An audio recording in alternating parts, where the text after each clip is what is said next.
Preparación además que sirve incluso para la universidad dentro, porque uno cuando entra a la universidad lleva los estudios generales, donde se estudia cursos, así como lo estamos haciendo nosotros, cursos especializados en diferentes materias, en lo que es el programa de cursos generales. El primer año, a veces un poco más, año y medio del inicio de la carrera, son cursos generales, que son los cursos que nosotros estamos viendo ahorita, ¿no? De letras, de números. Y de ahí ya comienzan los cursos especializados de las carreras. Vamos a ver entonces. Ahí está.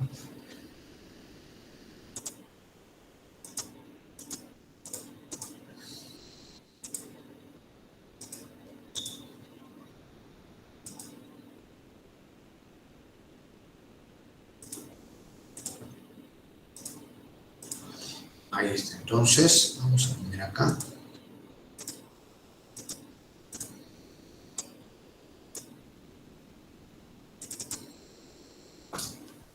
Perfecto, listo. ¿Se ve la diapositiva, chicos? ¿Se ve la diapositiva? Sí, ya. Entonces vamos a empezar ahorita. Vamos a empezar la explicación. Así es.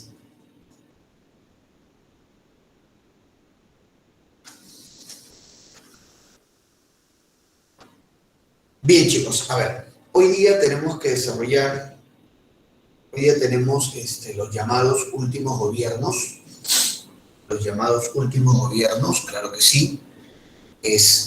Importante porque son varios gobiernos que vamos a ir nosotros desarrollando, de los cuales han venido bastantes preguntas de admisión, no solamente en San Marcos, también en Villarreal, en Callao, en la misma UNI.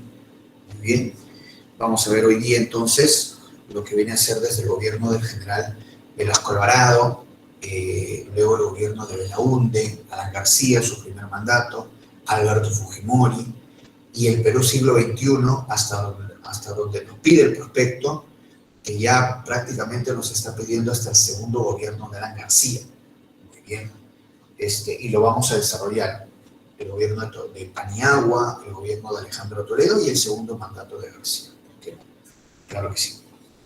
Muy bien. Entonces, empezaríamos primero, ahí están, los últimos gobiernos. Perfecto.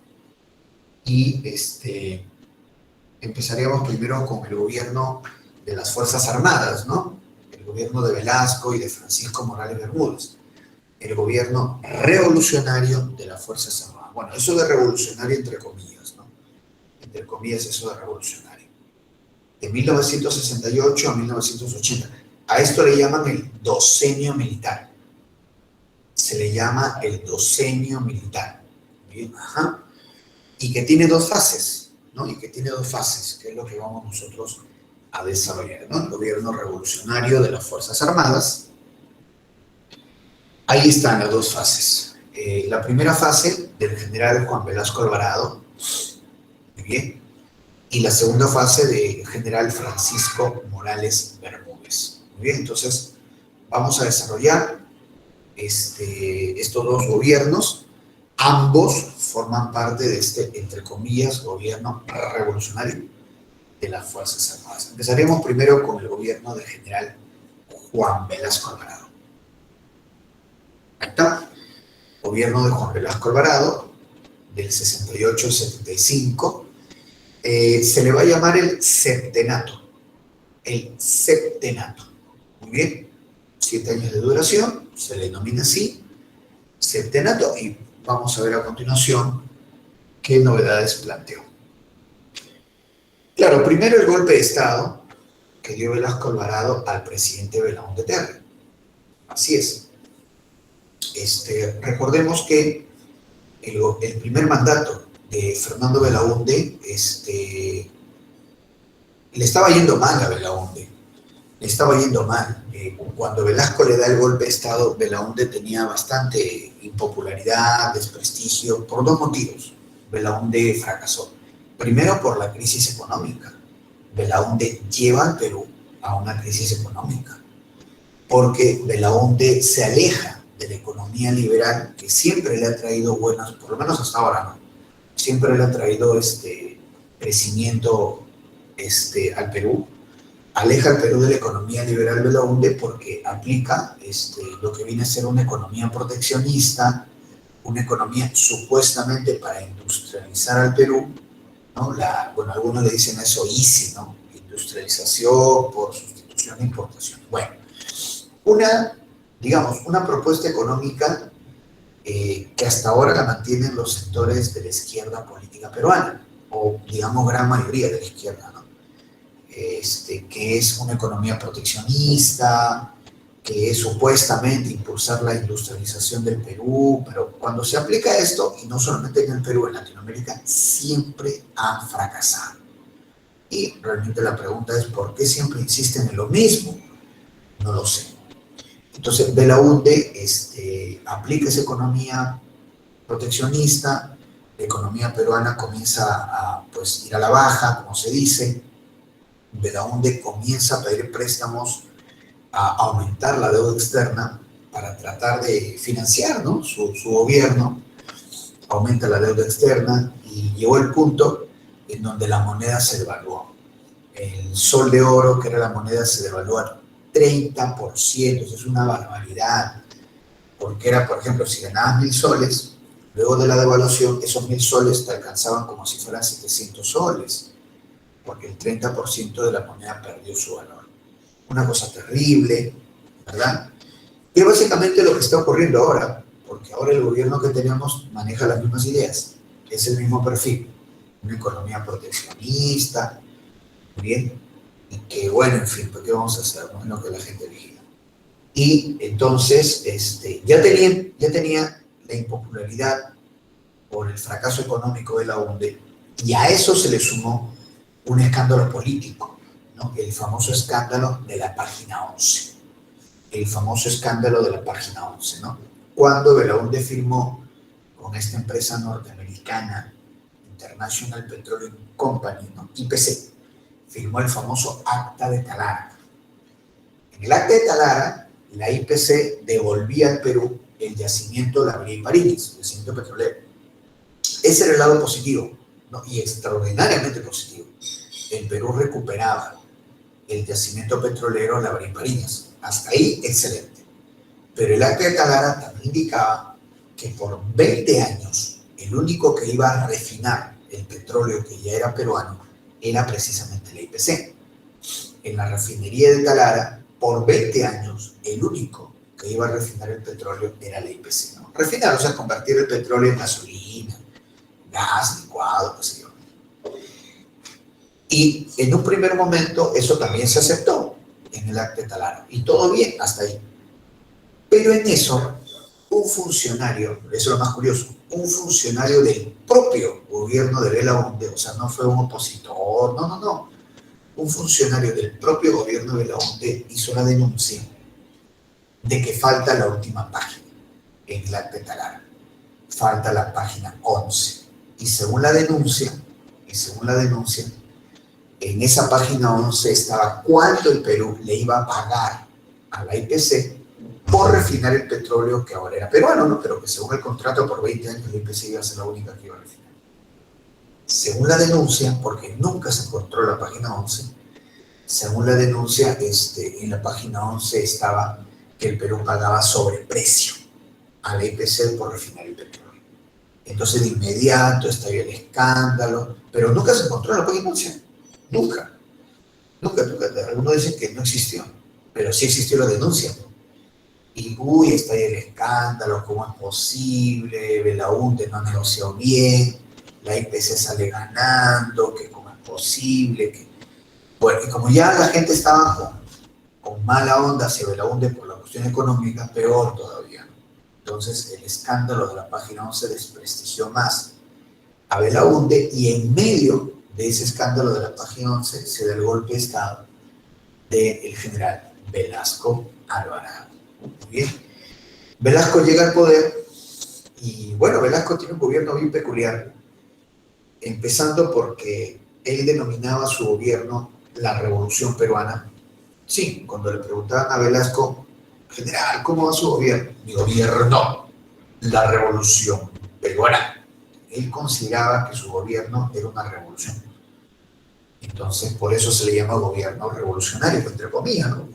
El señor Velasco pensaba que lo que estaba haciendo era una revolución. Y también, por ejemplo, una característica del gobierno de Velasco es su discurso nacionalista, pero un discurso nacionalista ya cayendo en lo demagógico y hasta lo ridículo, ¿no? Está bien ser nacionalista, ¿no? Está bien. Pero, por ejemplo, Velasco llegaba al extremo de hablar de una posible guerra de revancha con Chile. Lo decía, una guerra de revancha para recuperar Arica y Tarapacá. Bien, bueno, al final no hubo ninguna guerra ni nada. Luego, Velasco prohibió la música en inglés. Él decía que no, ¿cómo es posible? En la radio tienen que valorar la música criolla, la música andina, el folclore, lo cual está bien, pero no por eso tienes que prohibir lo otro, ¿no? O sea, si la gente quiere escuchar en inglés, déjalo, pues la gente, ¿no? No todos tienen por qué tener los mismos gustos, muy bien. O sea, si uno cantaba Happy Birthday to you, traidor, pues, traidor. Canta en castellano, traidor, vende patria. Absurdo, pues, ¿no? O sea, ya cayendo en lo ridículo. Incluso criticó utilizar la imagen de Papá Noel, porque él decía que Papá Noel era un símbolo comercial, un símbolo consumista, un símbolo, ¿no? Digamos que extranjero, norteamericano, o sea, Papá Noel, los niños quieren a Papá Noel porque trae un regalo, ¿no? Y él todo lo ve política, todo lo ve a política y a la mala, ¿no? O sea, con el ánimo no positivo de hacer, sino de prohibir, ¿no? De negarle las cosas a la gente. ¿No? La imagen de papá, ¿qué tiene papá? ¿No? De Velasco se cree el Grinch, no sé qué cosa. Bueno, vemos acá entonces estas imágenes. Mira, acá vemos justamente a Belaúnde cuando lo sacan del Palacio de Gobierno, le dan el golpe de Estado, lo están sacando a Belaúnde, se empujones, ¿eh? Y lo envían a Belaúnde, Argentina. Ahí se consume el golpe de Estado. Como dice acá arriba la noticia, ¿no? Velasco en Palacio, Belaúnde en el exilio, ¿no? Se lo han votado del país. Acá está Velasco, la revolución peruana, así él calificado su gobierno. Y acá abajito vemos a Velasco en su primer discurso. Y mira, vemos acá de fondo, está la pintura de Francisco Pizarro, ¿no? El fundador de Lima. Y más, sabemos que Palacio de Gobierno fue la casa de Pizarro, ¿no? Por eso al Palacio de Gobierno se le llama la casa de Pizarro. Y por eso está la pintura de Pizarro ahí. Velasco se enojó, dijo, ¿cómo es posible la pintura de Francisco Pizarro? Francisco Pizarro, un español, criador de cerdos. Tenía este discurso así resentido, acomplejado, ¿no? Teniéndole cólera a gente que ya murió hace medio milenio. Entonces, saca esa pintura, sácalo. Mandó sacar la pintura de Pizarro y poner una pintura de Túpac Amaru II, porque Velasco Alvarado mucho reivindica la imagen de Túpac Amaru II. Ojo allá, sí, bastante la imagen de Túpac Amaru II. Bueno, entonces, continuemos con esto. Ya, debemos entender, muchachos, que el gobierno de Velasco es la primera fase, ¿no? De este gobierno de las Fuerzas Armadas, y el gobierno de Velasco es una fase reformista, porque Velasco va a hacer una serie de reformas, sobre todo económicas, una serie de reformas muy importantes, que lastimosamente no funcionaron. Entonces, por eso esta primera fase, el gobierno de Velasco, el septenato, ¿no? Es una primera fase reformista. Su plan de gobierno lo denominó Inca, como ves ahí, ¿ya? Ese es el plan de gobierno del general Velasco, el plan Inca. Así es. Tenía una frase, Velasco, ni capitalista ni comunista. Bien, sí, esa es su frase, ni capitalista ni comunista. ¿Listo? Entonces, así es. Ajá, ni capitalista ni comunista.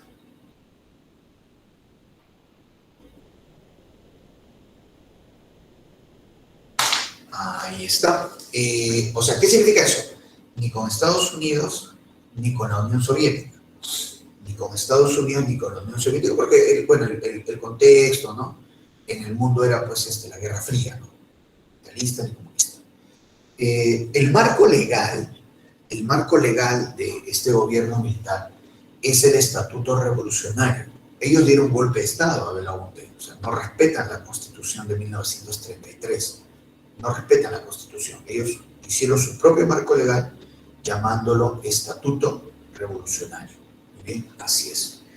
Como le dije, Velasco tenía un discurso, ¿no? Una retórica nacionalista, llegando al extremo, como yo le manifesté, en algunos casos ya al ridículo, ¿no? Prácticamente, o por lo menos al exagerado.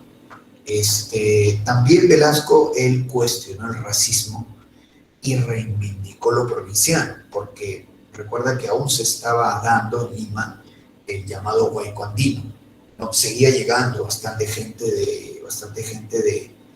de provincia a Lima, seguía llegando. Incluso Velasco fundó el distrito de Villa El Salvador. Velasco fundó el distrito de Villa El Salvador. Ok. Y entonces siguió dándose. Y el huaico andino, ¿no? O aluvión serrano, como le llamaban. Y Velasco era provinciano, pues. Velasco era de Piura. Entonces él se identifica, ¿no? Con toda esta población migrante hacia la capital. Como alguna vez también lo hizo Odría, ¿no? Que yo le mencioné que Odría, ¿no? Diseñó el distrito de San Martín de Porres. De Velasco también, ¿no? Él se identifica con esta migración y Velasco por eso reivindicaba lo provinciano. Él era piurano, le gustaba que le digan chino. Sí, a Velasco le decían chino, le decían chino contigo hasta la muerte, le decían. Así le decían, chino contigo hasta la muerte. Cholo, ¿no? Le gustaba eso. La utilización de la imagen de Tupac Amaru, otra vez vemos acá, mira bajito, ahí está, mira, de fondo tiene a Tupac Amaru, ¿ves? Bastante la utilización de la imagen de Tupac Amaru, y estableció el quechua como idioma oficial. Velasco estableció el quechua como idioma oficial, como parte de esa retórica de reivindicación de lo provinciano. Porque acá en Lima había también racismo, pues. Porque, claro, yo te he hablado de los migrantes, ¿no? Que venían a Lima, pero tienes que tomar en cuenta que había limeños acá, ¿cómo decirlo? Limeños antiguos, ¿no? Limeños antiguos, en Surco, en San Miguel, en Miraflores, en San Isidro, en Chorrillos, en Barranco. Y estos limeños antiguos, no necesariamente blancos, ¿ah? Limeños, miraban con cierta desconfianza, ¿no? A los migrantes que venían, y en algunos casos habían, pues, ¿no? Habían insultos, ¿no? Parte de estos limeños antiguos hacia los migrantes, ¿no? Los serranos, cholos, regresen a su cerro, llamas. Entonces, por ejemplo, ¿no? Esa serie de calificativos, ¿no? Entonces, por eso es que Velasco cuestionaba ese racismo y reivindicaba lo provinciano, ¿no? Así es. Luz, la alumna Luz me manda un super chat, qué bonito. Dice, una consulta, profesor. Dice, ¿no? El señor Belaúnde, profesor, ¿su ideología fue de izquierda? Sí, su ideología fue de izquierda, moderada. De izquierda moderada, pero fue de izquierda.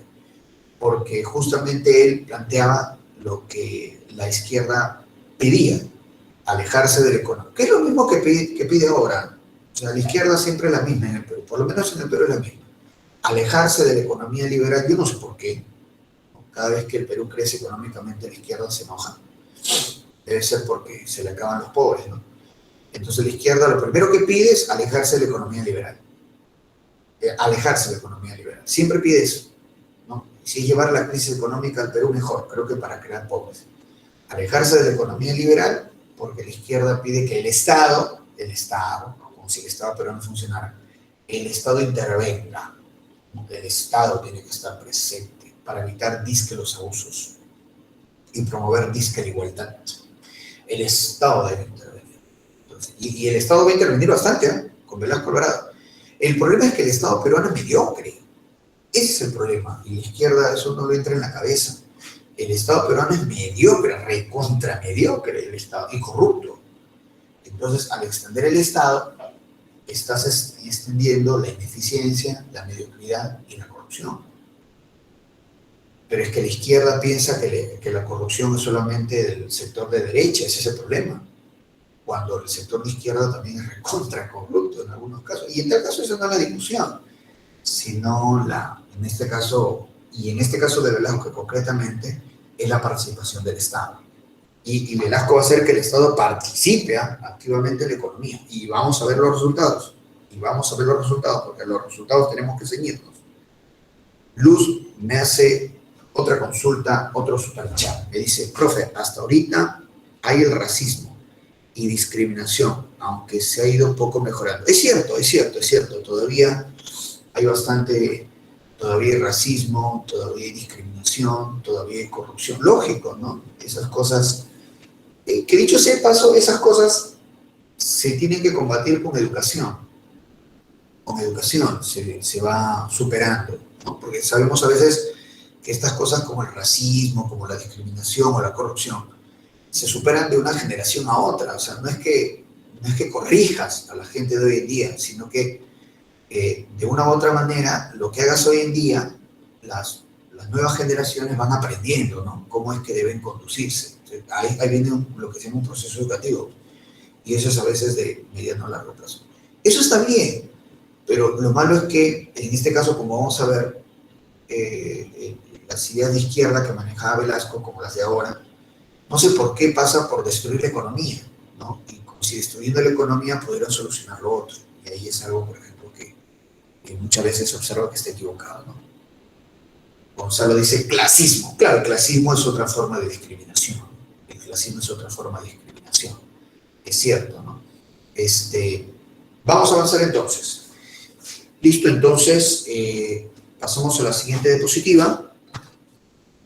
¿Cuál es la primera medida, o la primera gran medida del general Velasco Alvarado? Él dio un discurso, Velasco Alvarado dio un discurso, y él anunció, ¿no? Él dijo, mientras estoy dando este discurso, dijo Velasco, el ejército está tomando las instalaciones de la IPC, de la International Petroleum Company. Muy bien, mientras estoy dando este discurso, el ejército está tomando las instalaciones del IPC, nacionalizándola, ¿no? Estatizándola. Muy bien, entonces, para mucha gente esto estuvo bien, porque había un gran sector de la población que miraba a esta empresa norteamericana IPC como una empresa abusiva, como una empresa que se había estado aprovechando de nuestros recursos, ¿no?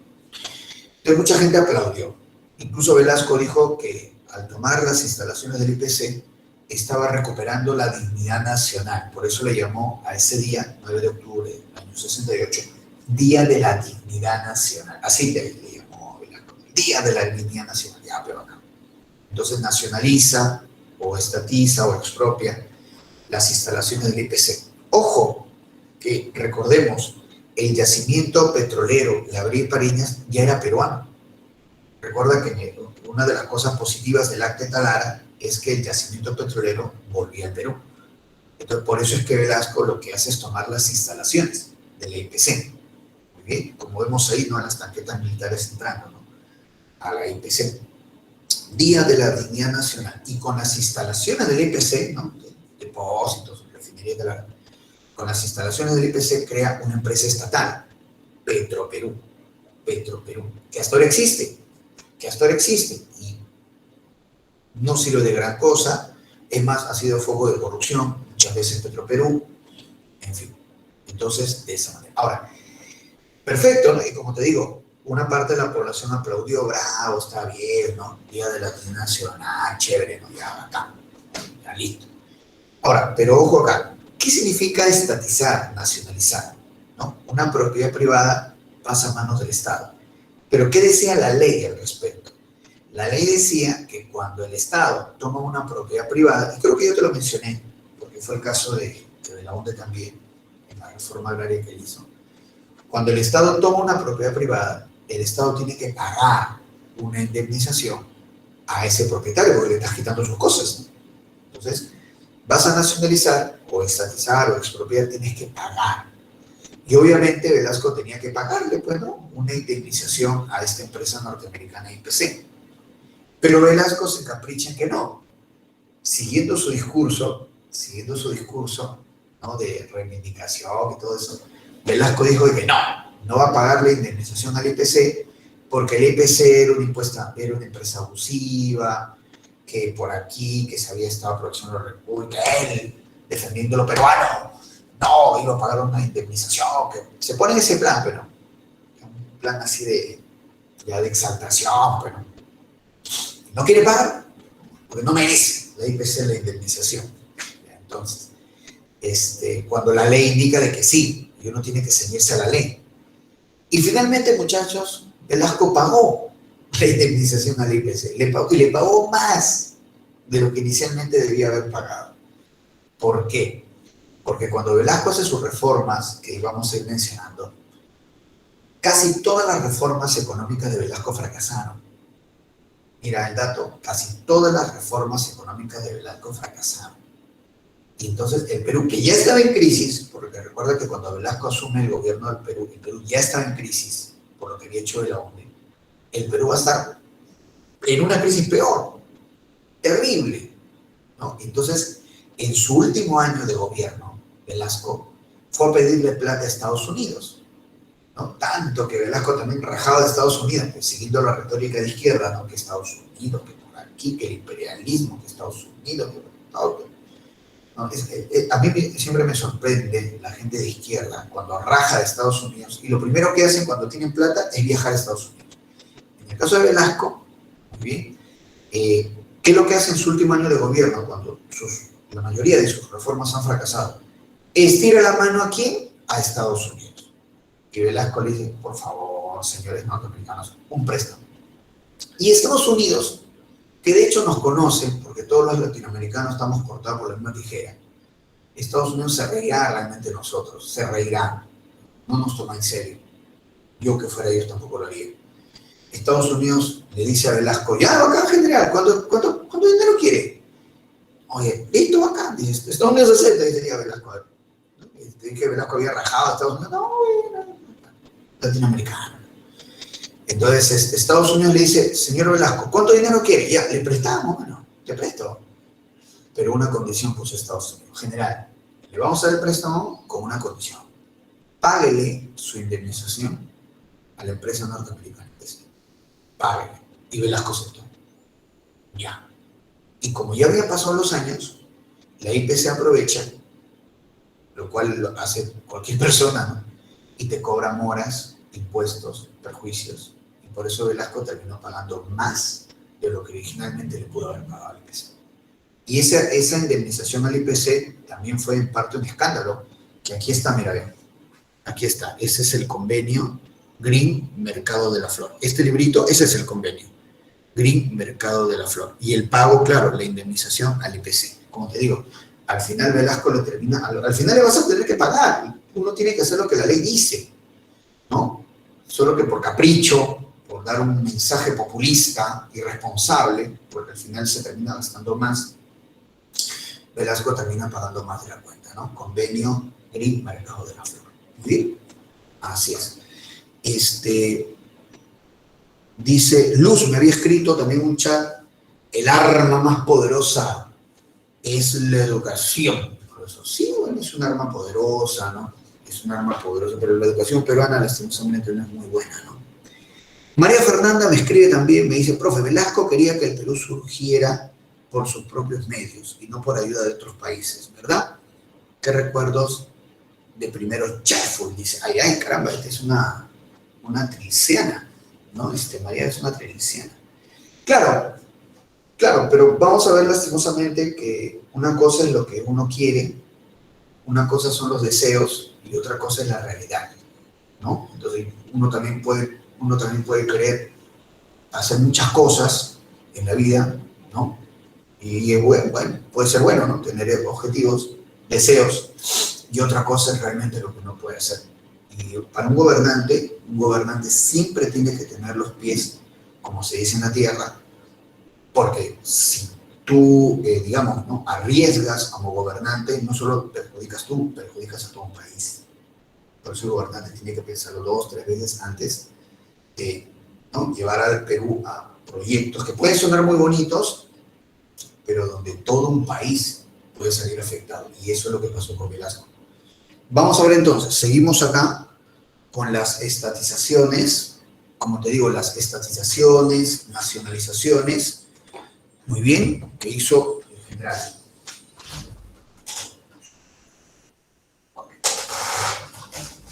¿Listo? Entonces, sí, estatizar, expropiar, nacionalizar, muy bien, significa una propiedad privada pasa a manos del Estado. Ya está. Y claro, el Estado tiene que pagar una indemnización.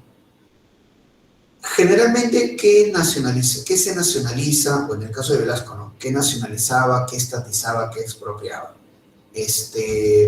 Empresas o propiedades que estaban dando dinero, ¿no? Empresas que habían salido adelante solas, propiedades que habían prosperado, ¿no? Con sus respectivos dueños, que eran prósperas, y Velasco se las va a quitar. O sea, Velasco no expropiaba de repente un terreno en donde haya que trabajar, no. Expropiaba ya terrenos logrados, ¿no? O empresas ya consolidadas, producto del esfuerzo de una iniciativa privada. Por eso es que muchos miraban estas nacionalizaciones o estatizaciones o expropiaciones como un robo legal, porque le está quitando su esfuerzo a la gente que había hecho por sus propios medios, se le está quitando, ¿no? Bajo una ideología de, no sé, que vamos a ver ahorita, de que el Estado debe intervenir en lo económico y lo que hace es simplemente desalentar la iniciativa privada, porque va a haber un montón de gente que dice, ¿para qué voy a arriesgarme en el Perú si a la larga el Estado me va a quitar lo que con mi esfuerzo yo hago y me va a pagar lo que le da la gana? Y a destiempo, ¿no? La indemnización, ¿entiendes? Eso desalienta. Y en parte eso es lo que está ocurriendo hoy en día, desalienta la inversión privada. Y el Perú es básicamente inversión privada. Ya en esa época, y ahora que el 70%, más del 80% creo de la economía es informal, ¿qué significa eso? Iniciativa privada. No puedes desalentar eso. Pero en fin, ¿no? El general Velasco, por eso mira, han puesto acá esta caricatura, donde le han puesto el rostro del general Velasco y dice, no, manos arriba, esto es una estatización, expropiación, nacionalización, democratización, o cualquier cosa que acabe con ción, el asunto es que te van a quitar lo que tú has hecho. Muy bien, empresas extranjeras, ¿ves? Como muchos decían, un robo legal. ¿Y cuáles son? Mira, Velasco dice que él quería eliminar los enclaves. No todas las empresas extranjeras, dicho sea de paso, ¿no? Pero sí las más importantes, porque que el general Velasco las consideraba enclaves. ¿Qué significa enclaves? Empresas extranjeras, pues, vistas como abusivas, empresas extranjeras vistas como que se aprovechan, ¿no?, de los recursos, como era vista la EPC. Perfecto, entonces justamente acá vemos la lista de principales nacionalizaciones. Por ejemplo, ¿no?, ahí está la EPC norteamericana, nacionalizada, se convierte en Petroperú, ahí está su logo, ¿no? Luego la Cerro Corporation, estatizada, se convierte en Centromil Perú. Luego la empresa norteamericana Marcona Mining Company, estatizada, se convierte en Hierro Perú. La International Telephone and Telegraph, ITT, expropiada, se convierte en la compañía peruana de teléfonos, ahí está su logo. Peruvian Corporation, estatizada, se convierte en ENAFER Perú. Y el gran empresario de la pesca, Luis Banchero Rossi, fue asesinado, lastimosamente, su propio campesino, hermano, bueno. Y Velasco aprovecha y nacionaliza las empresas de Banchero, porque quiere, puede, las nacionaliza y las convierte en Petroperú. Muchachos, todas estas empresas estatales que está viendo, todas pésimamente administradas, empresas que eran productivas, que generaban dinero a manos del Estado como si fuera una especie de rey Midas, pero en negativo, que todo lo toca, lo va corrompiendo. Todas estas empresas estatales, pésimamente administradas, generaban pérdidas y eran focos de corrupción. Todos los historiadores llegan a esa conclusión, lo cual es la realidad, de que todas estas empresas estatales generaban pérdidas y eran focos de corrupción. A un Estado, recuerda que el Estado ya estaba quebrado, estamos con una economía mala y encima se le da más responsabilidades, más gastos, muy bien, con estas empresas estatales. Ahí está la intervención del Estado. Como le digo, el Estado peruano es débil, es corrupto, pero sobre todo, lo más dañino, mediocre y deficiente. Y sabes, todo lo que toca lo va destruyendo. Y con ello el Perú, la economía. Muy bien. Entonces, Luz me pone acá un superchat. Profe, también Velasco promulgó la ley de reforma agraria. Sí, ahorita vamos a la ley de reforma agraria. ¿Ya? Ahí están las empresas estatales, ¿no? Y todo terminaba con Perú, ¿no? Hierro Perú, Enafer Perú, Centromin Perú, Pesca Perú, Aeroperú, Entel Perú, todo con Perú, ¿no? Entonces, en fin, dentro de la retórica nacionalista, ¿no? Que en realidad no significaba mucho, ¿no? Y todo era más gasto para el Perú. Obras de Velasco Alvarado, por ejemplo, el oleoducto norperuano, nos endeudamos con Japón, nos endeudamos, más todavía, seguía creciendo la deuda externa, nos endeudamos con Japón para que se construya el oleoducto norperuano, ¿no? El oleoducto, ¿no? O sea, el transporte de petróleo. Y sí, los japoneses, construyendo el oleoducto norperuano, encontraron petróleo en la selva, encontraron, la idea de Velasco era convertirnos, ¿no?, en un país petrolero, hubiera sido algo interesante, pero el petróleo que se encontró en la selva, de mala calidad. El petróleo encontrado en la selva, de mala, pésima calidad. No fue un negocio. Nos endeudamos con Japón por las puras. Tremenda inversión en el oleoducto norperuano, no fue rentable, eso no fue rentable.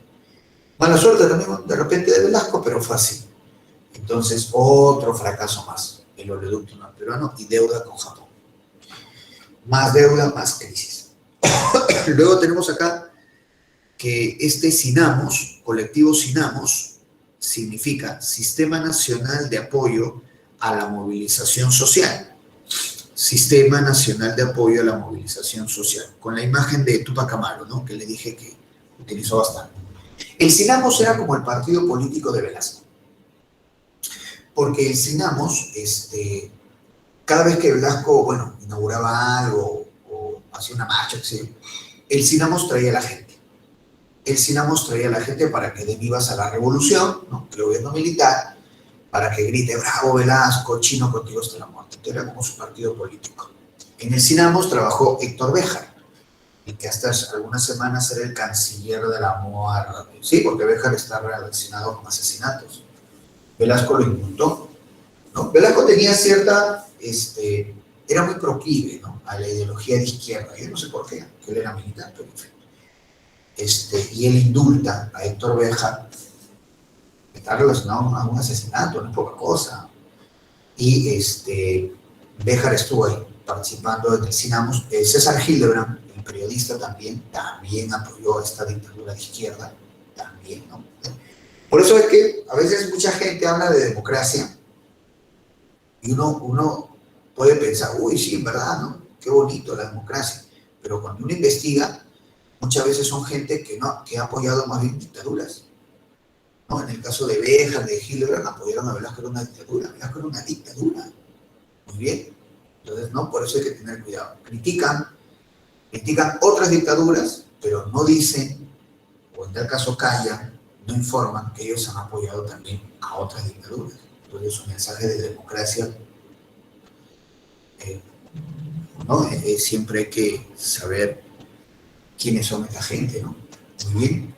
Y luego tenemos que Velasco crea defensa civil. Velasco crea defensa civil a raíz del terremoto en Yungay. Hay un terremoto en Yungay y parte del Nevado Huascarán, que lo vemos acá abajito, parte del Nevado Huascarán cae, ahí está, ¿no?, nieve, hielo, barro, piedra.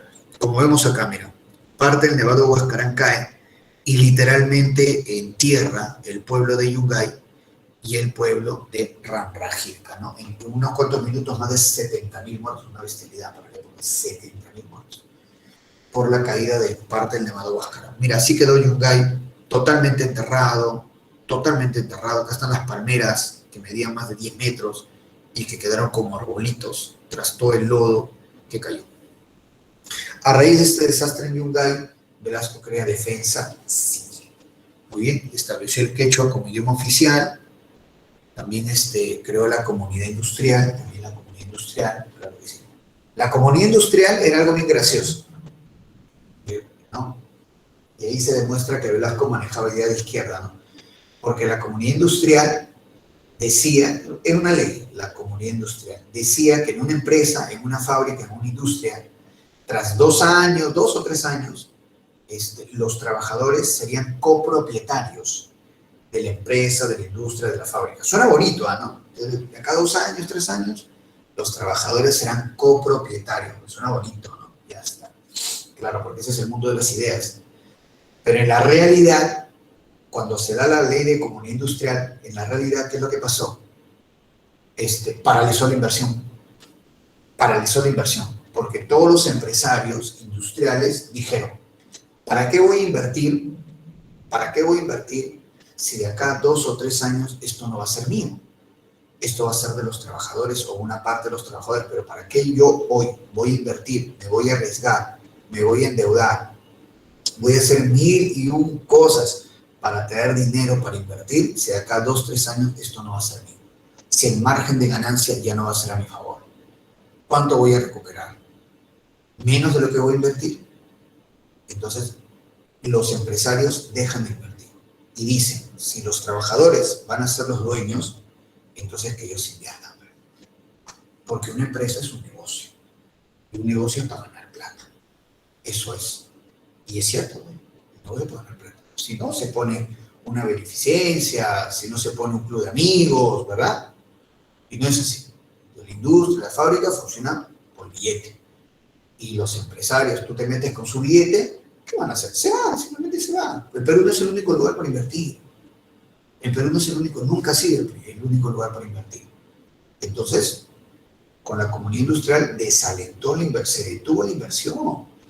En un país que ya estaba endeudado, en un país que estaba en crisis, ¿cómo hacemos? Y de ahí vamos a ver cómo se refleja esto en la población, porque no solamente es cuestión de los empresarios, no, esto se refleja en la población y lo vamos a ver. Bien, fue terrible, fue terrible. Muy bien, entonces, María me escribe un super chat, me dice, profe, un mensaje de democracia muy hipócrita. Sí, pues, siempre hay que conocer a todas las personas, sobre todo a la gente pública, cuando habla de democracia. ¿A qué democracia? ¿Qué democracia es la que ellos hablan? ¿No? Siempre es bueno conocer, para tener una idea más concreta de las cosas, y que en tal caso no nos engañen. Pero... María dice, lo malo es que muchos de los trabajadores no sabían cómo administrar una empresa. Sí, eso es cierto también. Eso es cierto también, no sabían administrar. En tal caso, lo que se pudo haber hecho, si es que Velasco tenía esas ideas, es fomentar a los mismos trabajadores a que ellos creen en su empresa. Eso hubiera sido más legal. Y que desde el Estado apoyarlo de alguna u otra manera, y si tanto quiere que el Estado participe, que los trabajadores creen, darle facilidades, posibilidades de inversión para que ellos creen su propio, crear una nueva empresa de ellos. ¿Pero para qué meterse con la empresa de los empresarios ya instalados? No se logró ni lo uno ni lo otro. El empresario sintió que le están quitando su empresa y no va a invertir. Y el trabajador, como bien dice, ¿no? María, van a tomar una empresa que no van a saber administrar. Porque también hay otra cosa, ¿no? Para hacer un negocio, para hacer una actividad, uno tiene que empezar a conocer la actividad. De frente no vas a ser gerente. Uno empieza poco a poco a conocer la actividad. Si nos dan un chifa, de frente somos gerentes del chifa, de repente la quebramos. Pero si vamos avanzando, conociendo cómo se prepara la comida, cómo se atiende el público, qué políticas de publicidad podemos tener para el chifa, y vamos conociendo poco a poco el negocio, cuando lleguemos a gerenciar, nos lo vamos a hacer bien. Solamente a alguien que no conoce la realidad se le puede ocurrir una ley como la comunidad industrial, que al final termina por perjudicar incluso a quienes dice favorecer, ¿no? Y lastimosamente esa va a ser una característica del gobierno de Velasco, de buenas intenciones, pero que choca con la realidad, y fracaso. Vamos, ahí está, otro ejemplo de esto, la reforma agraria. A ver, mira bien, la reforma agraria. Muy bien. Luz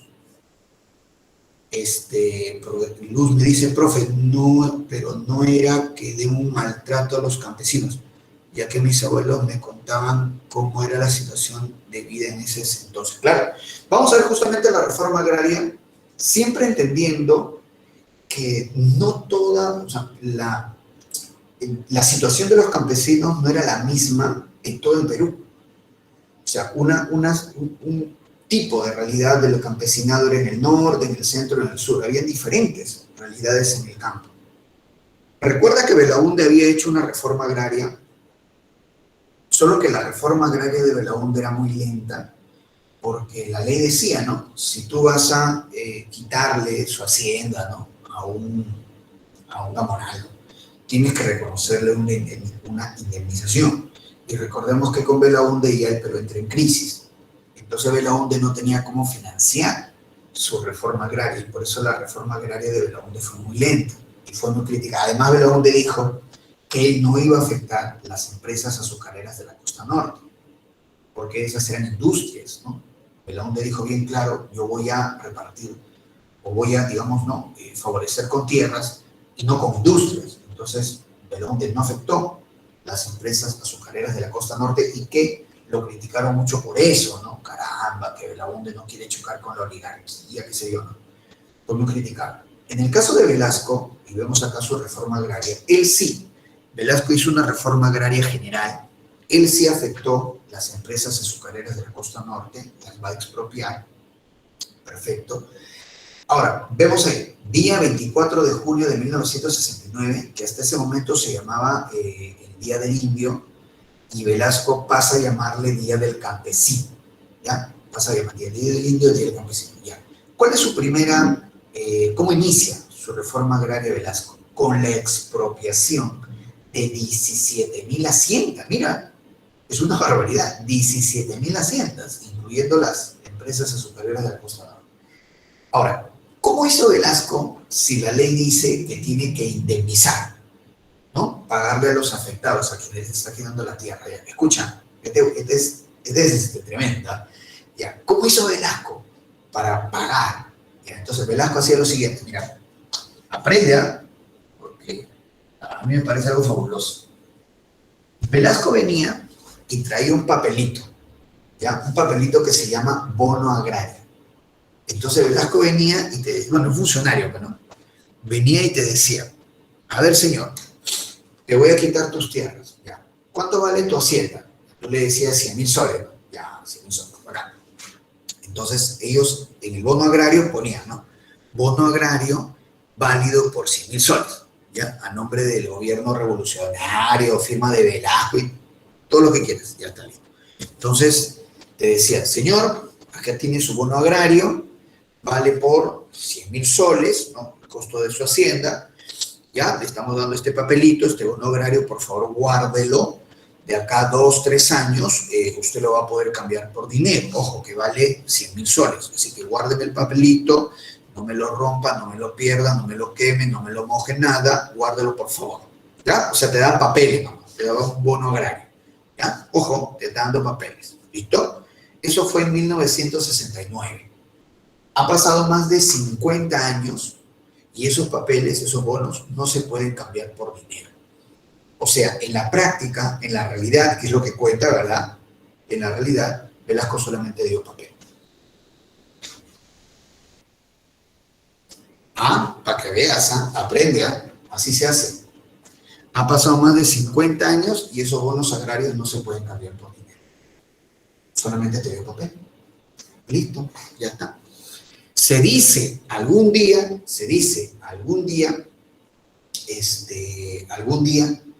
esos papeles serán convertidos en dinero. Algún día. Y así como vamos, y con los gobiernos que tenemos, ya pues, imagínate. Entonces, así es.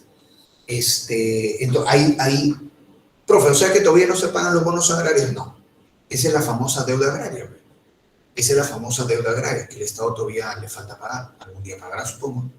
Bien. Como Velasco expropia las empresas azucareras de la costa norte, se dice que elimina la oligarquía. Ahora, las empresas azucareras de la costa se convierten en cooperativas agrarias, CAPs, y las haciendas de la sierra se convierten en sociedades agrarias, SAIS. Lastimosamente, mala administración, mala orientación también en las cooperativas, en las sociedades agrarias. Esta reforma agraria también va a fracasar, muy bien. Y terrible, al extremo, tanto desordena, digamos, la agricultura, esta reforma agraria, que Velasco se vio obligado a traer alimentos de afuera, cosa que nunca un poco habíamos hecho los peruanos, ¿no? Llegar a traer alimentos de afuera porque la agricultura prácticamente ha colapsado, se ha desordenado por lo menos. Hasta el mismo Velasco se dio cuenta que su reforma agraria ha fracasado. Muy buenas intenciones, muy buenos propósitos que chocan con la realidad. ¿Muy bien? Claro, entonces mira, ahí está la frase, ¿no? De la reforma agraria de Velasco. Campesino, el patrón ya no comerá más de tu pobreza. Repito, campesino, el patrón ya no comerá más de tu pobreza. Así es. Según Velasco, esa frase la dijo Tupac Amaru. Según, no hay prueba de eso. Velasco dijo, no, Tupac Amaru lo dijo. Ya debe ser. Justamente vemos acá, ahí también ve, la ley de reforma agraria, Día del Campesino, expropiación de las haciendas y cuando da los bonos agrarios, ¿no? Lo máximo son los bonos agrarios, ¿eh? Lo máximo. Frase, campesino, el patrón no comerá más de tu pobreza, eliminó la oligarquía. En la costa, las empresas azucareras se convierten en CAPs y en la sierra, las haciendas de los gamoneles se convierten en SAIs. Velasco compra armamento porque él decía, ¿no?, que quería hacer una guerra a Chile, ¿no?, en fin. Y compra bastante armamento a la Unión Soviética porque Velasco se distancia de los Estados Unidos. Bastante armamento. Vamos a ver el armamento, ¿no? Aviones caza, MiG-21, ahí está, ¿no? Tanques de la Unión Soviética, lanzacohetes, fusiles, misiles. El Perú va a ser uno de los países mejor armados de Sudamérica. Uno de los países mejor armados de Sudamérica. Ya, ¿hubo guerra? No hubo guerra. No hubo guerra. Ahora, escúchame. Si todas las reformas que está haciendo Velasco están fracasando, sus empresas públicas estatizadas, su reforma agraria, la comunidad industrial, el oleoducto norperuano, todo eso es un fracaso. ¿De dónde sacó la plata para comprar este armamento? Este armamento es carísimo. ¿De dónde sacó la plata? Deuda externa. Velasco Alvarado quintuplicó la deuda externa. Cuando Velasco entra al poder, la deuda externa del Perú era 800 millones. Cuando Velasco entra, la deuda externa era 800 millones de dólares, que ya era una deuda alta que dejaba la ONU. Cuando Velasco se va, la deuda subió hasta 4.500 millones de dólares, 5 veces más. Quintuplicó la deuda externa. Muy bien. Quintuplicó la deuda externa. Reventó el crédito externo. Muy bien. Y mucha de esa deuda externa elevada fue para comprar este armamento. Y no hubo guerra, muchachos. O sea, prácticamente quintuplicó la deuda externa para comprar chatarra. Porque al no haber guerra, a los 2-3 años, esto simplemente es chatarra. Para que cada 29 de julio salgan esos tanques que compramos a la Unión Soviética a romper la pista un rato y que la gente diga, bravo, Chile no debe tener miedo. ¿Qué miedo debe tener Chile? Destrozando la economía peruana.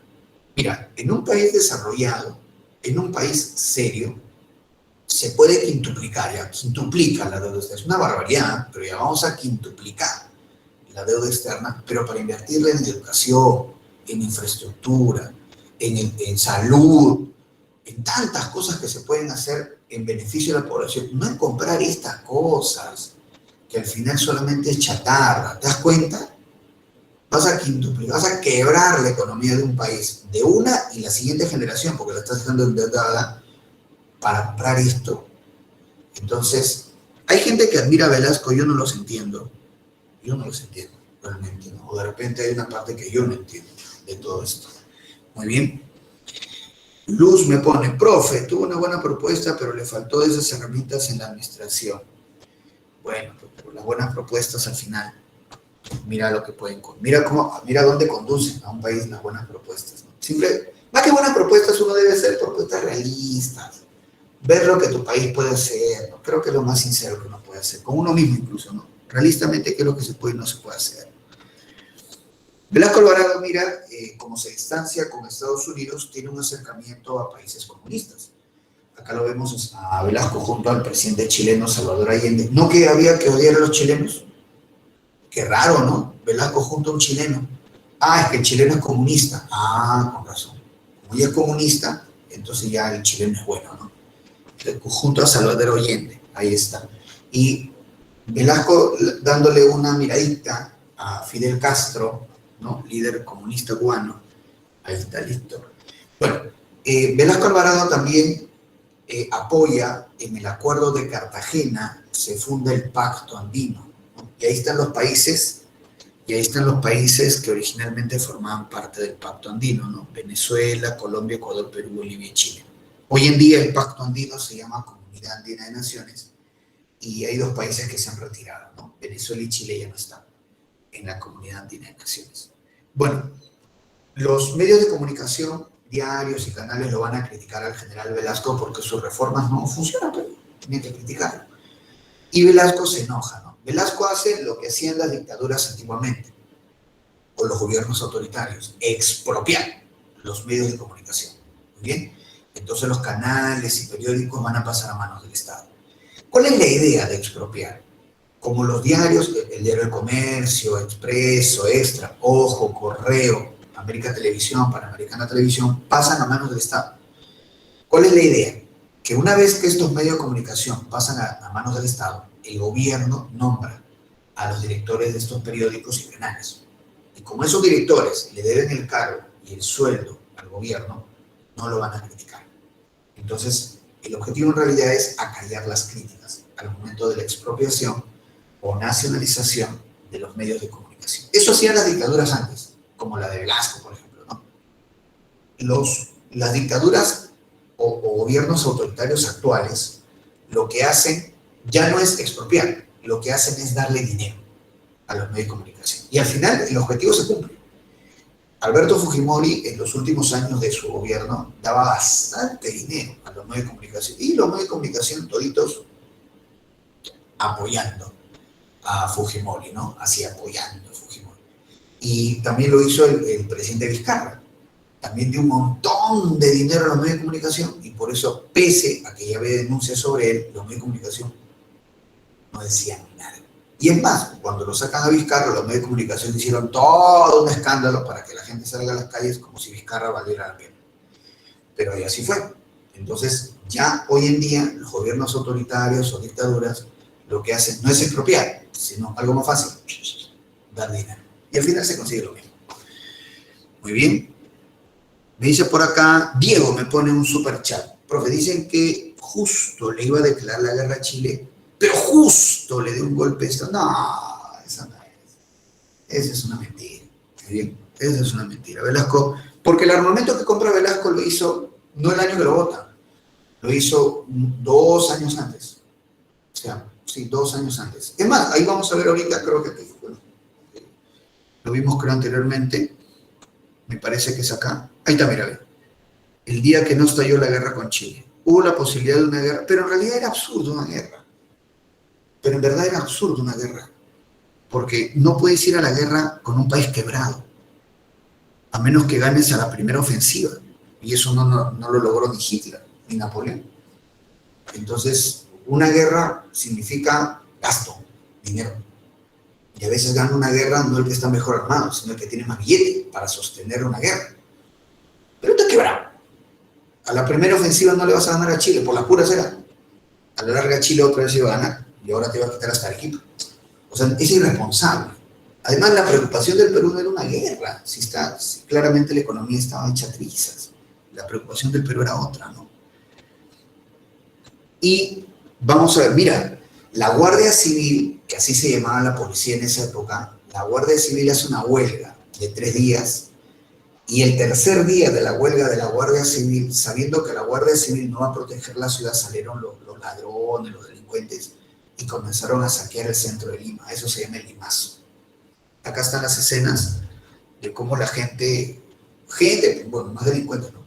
Entraban a las tiendas, robaban, saqueaban. Entonces, no puedes ir a una guerra con Chile en estas condiciones. ¿Qué es esto? Entonces, el Limazo, por la crisis económica. La Guardia Civil pedía aumento de sueldos porque la crisis estaba devorando a la población. Entonces, ahí está. Muy bien. Entonces, de esa manera, el Limazo. Cuando se produce el saqueo de la capital o Limazo, los mismos militares entienden que el gobierno de Velasco no da para más. No da para más. Muy bien, sus reformas han fracasado, el Perú está en una crisis mayor a nivel económico, el mismo Velasco también estaba enfermo, ya pues, Lima ha sido saqueada, Y por eso, desde Tacna, su presidente del Consejo de Ministros, Francisco Morales, desde Tacna anuncia que Velasco ya no es presidente. ¿No? Ya Velasco ya está enfermo también. Entonces, desde Tacna, lo que se llama Tacnazo, el general Francisco Morales anuncia que Velasco ya no es presidente. ¿Cómo afecta esto a la población? ¿No? Porque supuestamente la reforma de Velasco era para que la población, ¿no?, esté mejor. ¿Qué pasó con la población realmente? Ya, acá lo vas a ver. Mira esta lista de precios. Mira esta lista de precios. Mira, el año 68, cuando Velasco da el golpe de Estado. ¿Está bien? Y el año 76, bueno, unos meses después, porque a Velasco le dieron el golpe de Estado en 1975. Ya está. Es cierto que Velasco recibe un país en crisis, porque ya con Belaúnde el Perú estaba en crisis. Pero vamos a ver si Velasco corrige esa crisis, nos saca de esa crisis o nos lleva al despeñadero. Vamos a ver ya, porque esto es lo que cuenta para la población. Mira, cuando Velasco entra, el kilo de carne molida estaba a 19 soles 80, casi 20 soles, casi como lo que está ahora. Ya, bueno, ahí está, mira, carne molida, 19 soles 80, cuando Velasco entra. Y cuando Velasco se va, el año 76, bueno, 75, ¿cuánto subió la carne molida? Mira, 130 soles. 5 veces más. 5 veces más. ¿Eh? Ya, vamos con el otro. Vamos, churrasco, 23 soles el kilo en 1968. Ya, cuando Velasco entra. Y cuando se va, ¿cuánto está el churrasco? 160 soles. 160 soles. Muy bien. Ahí está. Bien. Casi 7 veces más. Algo más común, la cebolla. Cuando Velasco entra, la cebolla estaba 50 céntimos. Ahí está, mira, 50 céntimos. Ya, bacán. Y cuando Velasco se fue, ¿cuánto está la cebolla? 12 soles. 12 soles. Mira cuánto ha subido. El tomate estaba a 2 soles 80 cuando Velasco entró. Y cuando él se fue, 16 soles 60, ¿no? 16 soles. Todos los precios se han quintuplicado. ¿Tú crees que los sueldos se quintuplican? ¿Tú crees que había la suficiente inversión para generar puestos de trabajo para paliar esta crisis? Si todo lo que está haciendo Velasco es desalentar y ahuyentar la inversión. ¿A dónde nos llevó Velasco? Ahí está entonces. Muy bien. Eso es lo que cuenta, ¿verdad? Eso es lo que cuenta para la población. Ya está. Por eso la gente ya comenzó a ver la posibilidad de irse del país. Irse del país. O sea, al final terminó separando a la familia este señor. Vamos con la segunda fase del gobierno militar, que es el gobierno de Francisco Morales Bermúdez. Muy bien, ahí está, Francisco Morales Bermúdez.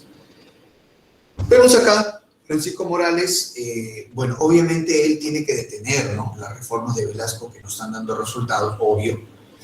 Y por eso es que Francisco Morales, por ejemplo, cambia el nombre del plan.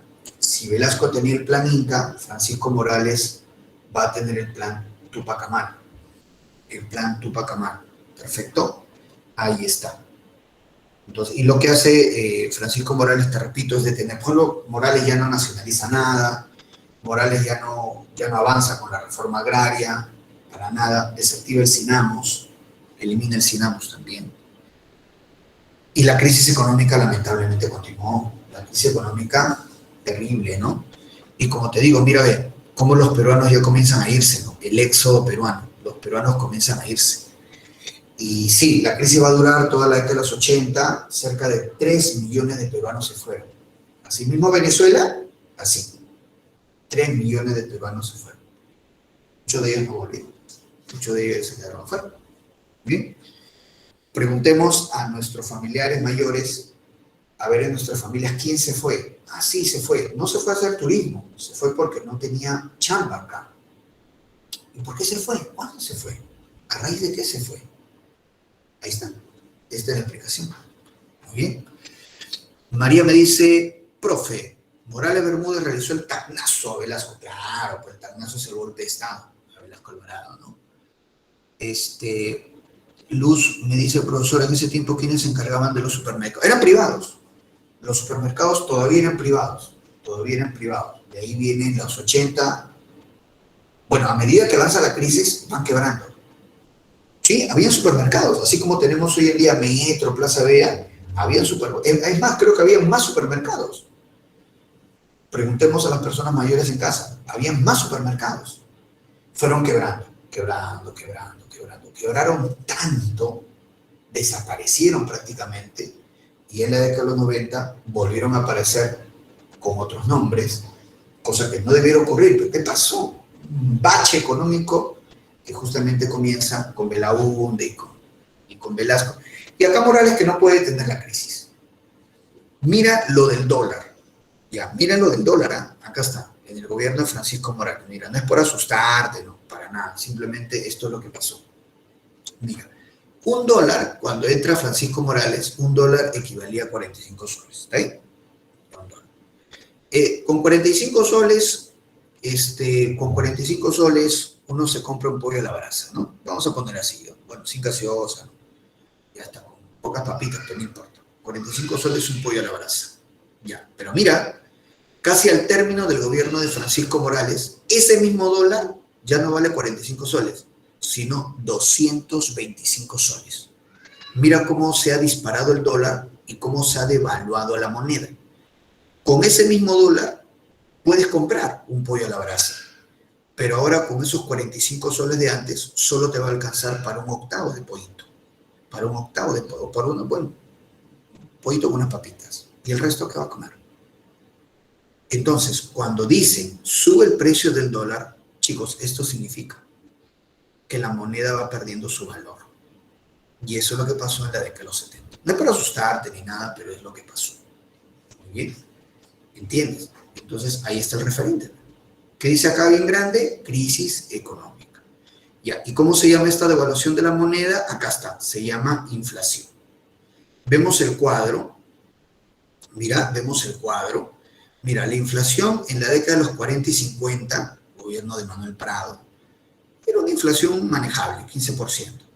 En los gobiernos de Odría, en el segundo gobierno de Manuel Prado, de la Junta Militar, y hasta Belaúnde, la inflación todavía era controlable, mira, 9,8. Y mira qué pasó en los 70, con Velasco, 34. Ya la inflación se disparó. Muy bien. Como te digo, ¿qué es lo que hacía la gente? Irse. ¿Qué queda? Sí mismo Venezuela. María me dice, profe, ¿eso es hiperinflación? No es hiperinflación. No, María, hiperinflación es peor. Falta todavía. Todavía no estamos en lo peor. Lo peor es en los 80. Aguántate. Lo peor es en los 80, que es modo Venezuela. Acá estamos entrando al túnel, ¿no? Pero ya tú sabes quién nos hizo entrar al túnel, ¿no? Belaúnde en su primer gobierno y Velasco, con ideas económicas de izquierda. Ahí está. Y siempre fracasan y siempre insisten en ella. Yo no entiendo a la gente, porque insisten siempre en la misma vaina. Yo no sé por qué. Entonces, vamos a ver acá. Hay una huelga, obvio, ¿no? Si la situación económica está mal, hay una gran huelga nacional, paro nacional. Ahí está el paro nacional. La gente protesta porque la situación económica está mala. Y el gobierno de Francisco Morales convoca una asamblea constituyente. Muy bien, convoca una asamblea constituyente. Obras de Francisco Morales no tiene muchas. Bueno, establece el FONAV, Vinatro Perú. Se cumplen 100 años de la guerra con Chile. A 1979 se le pone año de nuestros héroes de la Guerra del Pacífico. Francisco Morales, ¿no? Se pone la camiseta tratando de subirse, ¿no? A los éxitos deportivos, la clasificación a Mundial de Argentina 78.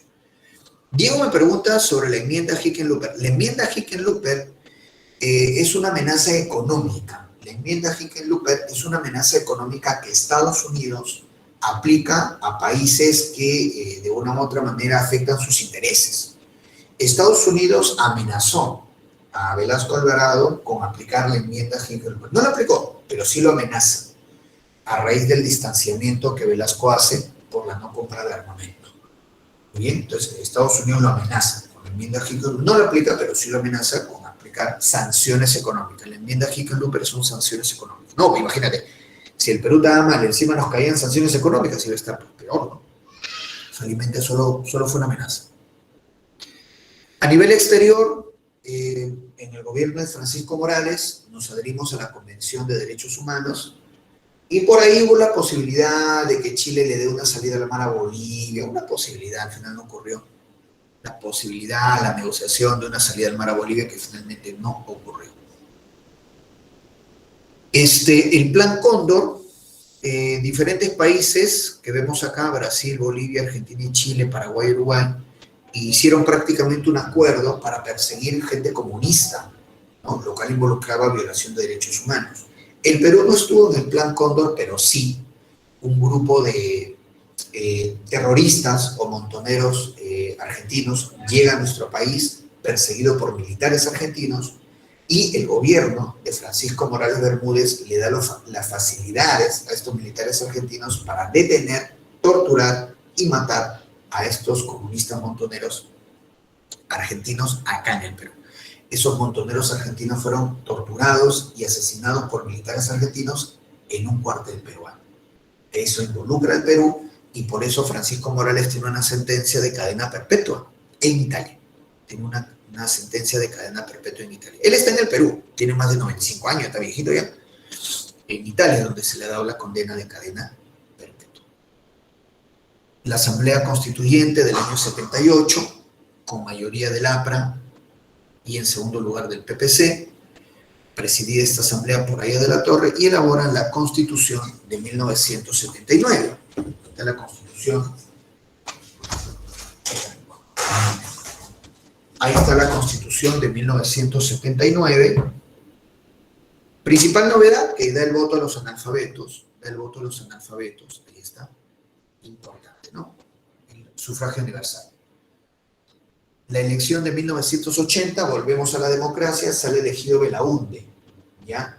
Pero es una pena porque el mismo día que Belaúnde es elegido presidente, se da el primer atentado terrorista de Sendero Luminoso en el pueblo de Chuschi. Sí, justo el mismo día que es elegido Belaúnde, se da este atentado terrorista en Chuschi. O sea que vamos a volver a la democracia en medio de una crisis económica brutal y con violencia terrorista, ¿no? En la década de los 80 entonces auguraba no muy buenos deseos. Bien, vamos a poner las claves, a ver chicos, pongamos las claves ahí muchachos, pongamos las claves chicos, de todo lo que hemos hablado, a ver, ¿está? Pongamos las claves ahí muchachos, un poco ahí las claves.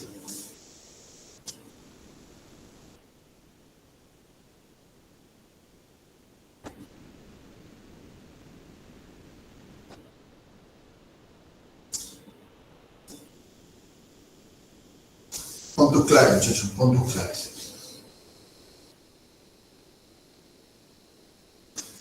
Así es todo lo que hemos hablado, ¿ah? Todo lo que hemos hablado. Así es.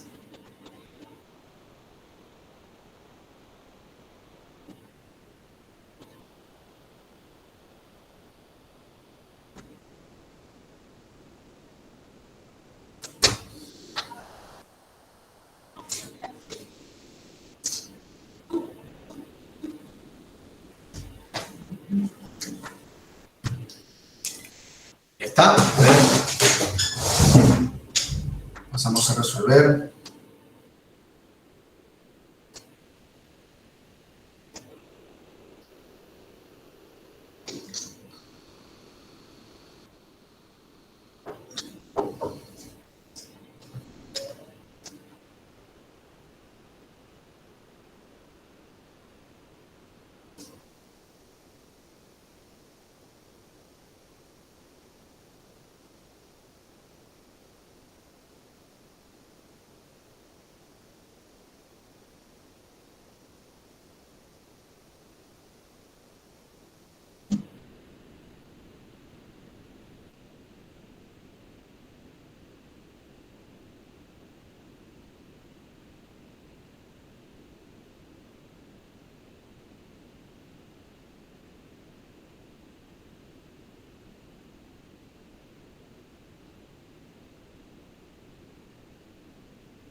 A ver, chicos, ponemos las claves entonces. Dice la pregunta 1. La reforma agraria del general Juan Velasco tuvo como primer paso la expropiación de latifundios, ¿no? Uno dedo, uno dedo.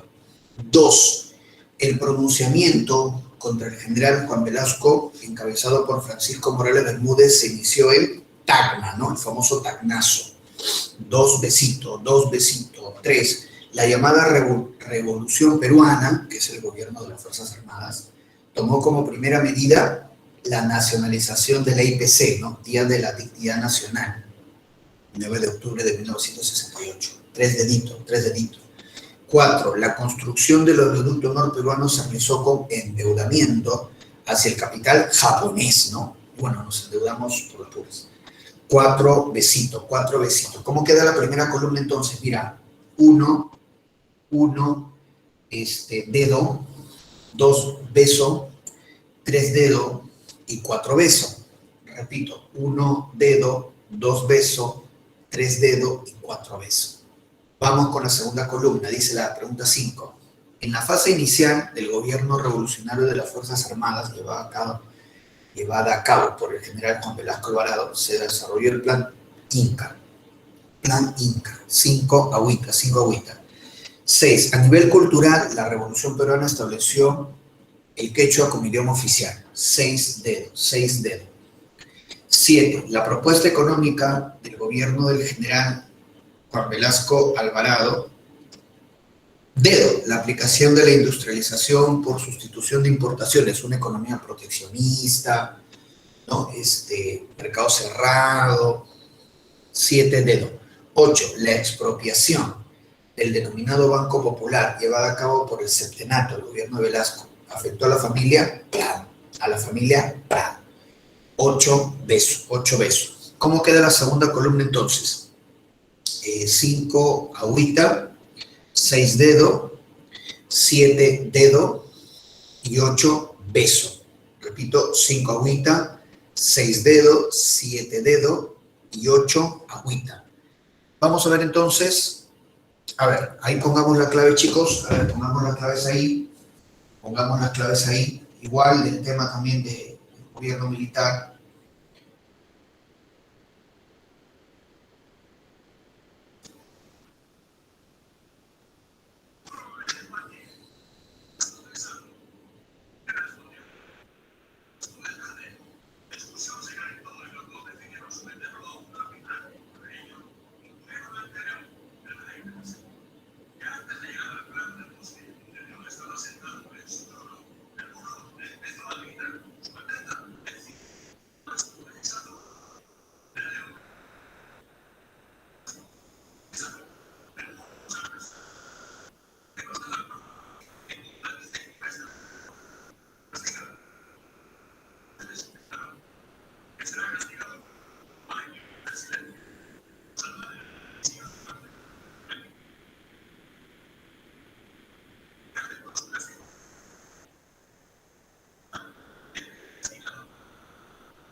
Bien, vamos a ver entonces, damos las claves, dice la 9, el desaliento a la inversión privada, tanto nacional como extranjera, y por lo tanto el aumento de la crisis económica se evidenció durante el gobierno velasquista con medidas como la comunidad industrial, que justamente yo les expliqué que desalentó bastante la inversión privada, ¿no? Porque puso en duda la propiedad.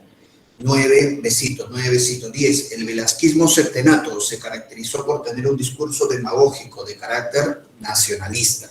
10 dedos. Al final, ni guerra hubo con Chile, 10 dedos.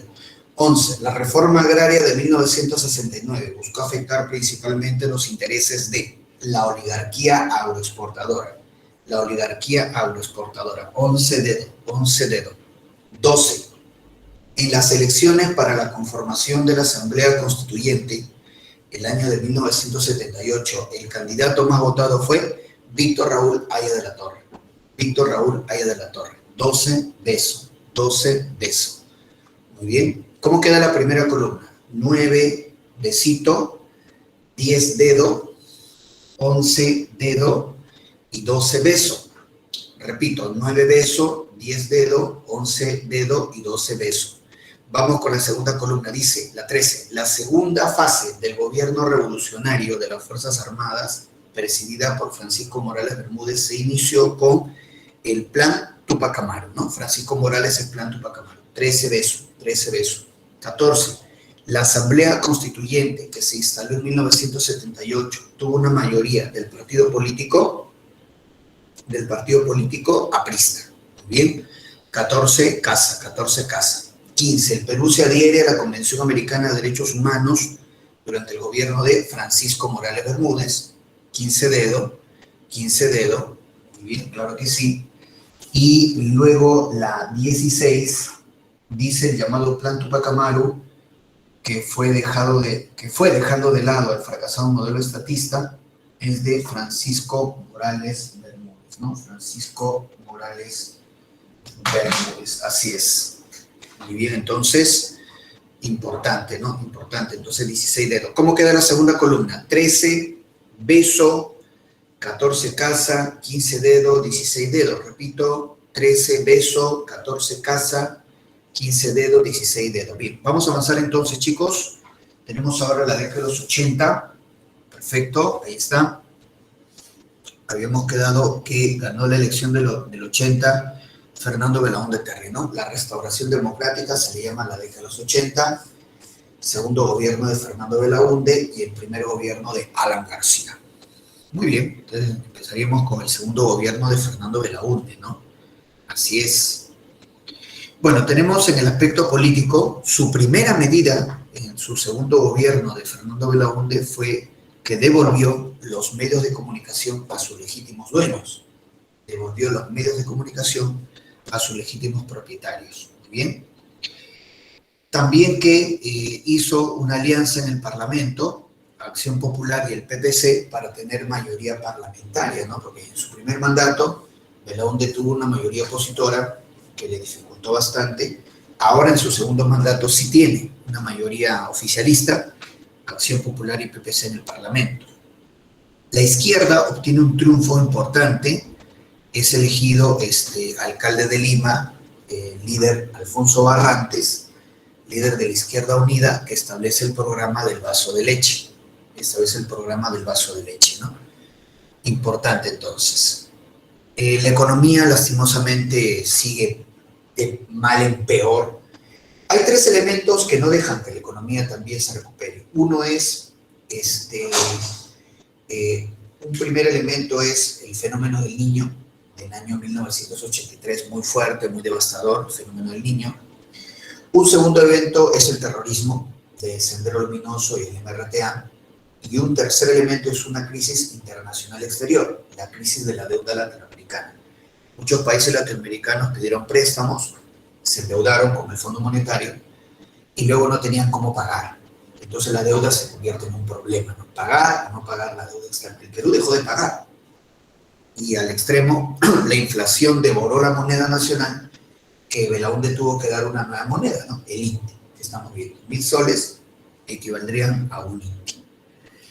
Justamente vemos acá el fenómeno del Niño, terrible, terrible, muy fuerte, más fuerte incluso que el que nosotros hemos padecido en el 2017.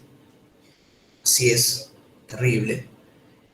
Y bueno, tenemos acá a Sendero Luminoso con su líder Abimel Guzmán, ¿no? Que ya falleció. No saben qué hacer con el cadáver de Guzmán, deberían pues incinerarlo, ¿no? Y botarlo al water, ¿no? Como hacen con los pescaditos, porque se complican tanto. Pero en fin. Entonces, Abimel Guzmán, él era seguidor de las ideas de Mao Zedong, por eso decían que era maoísta, maoísta.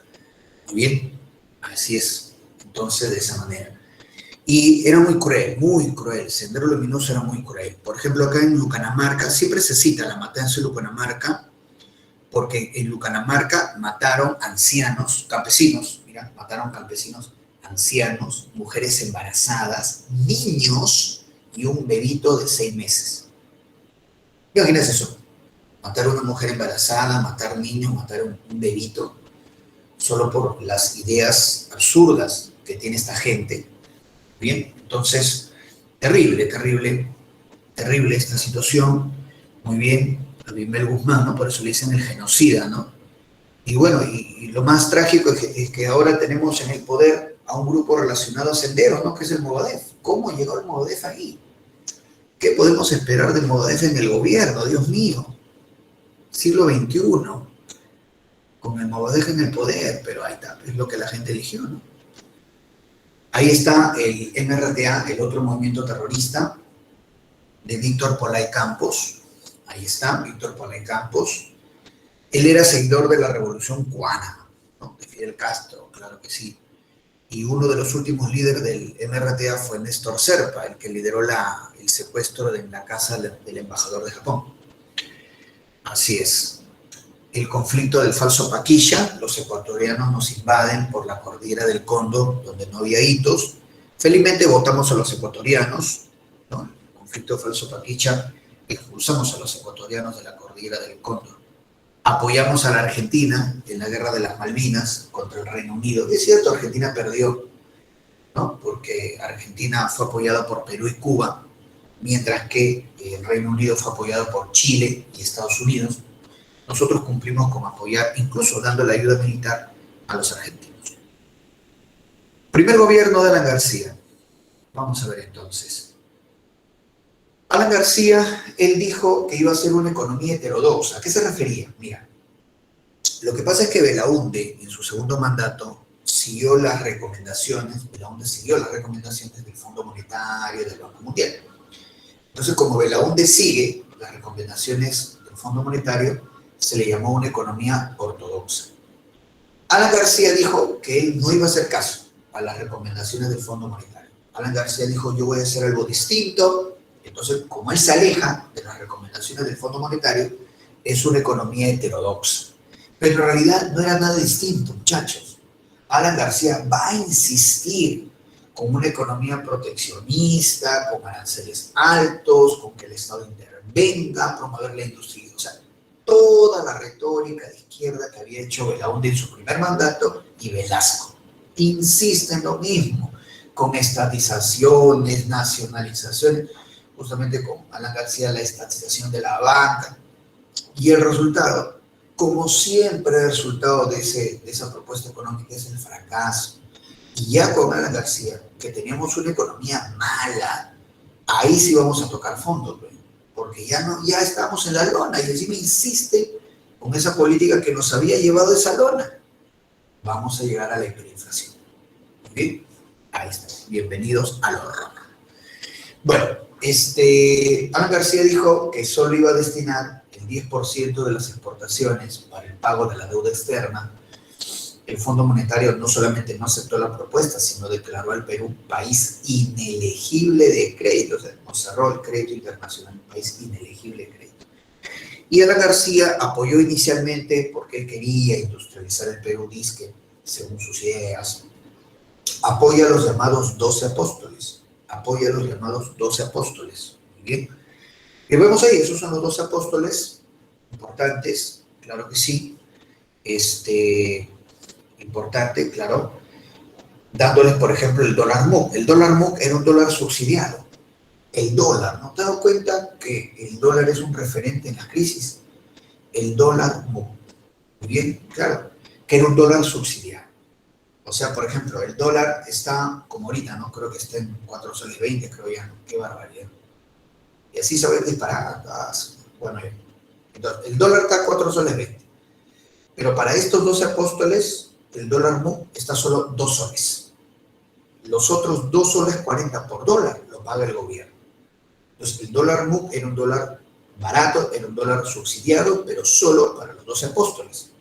La idea era que estos empresarios, 12 apóstoles con ese dólar barato, inviertan, compren maquinaria, reactiven la economía. Cosa que no ocurrió. Muy bien, porque lastimosamente este tipo de propuestas económicas es así. Al final no funciona.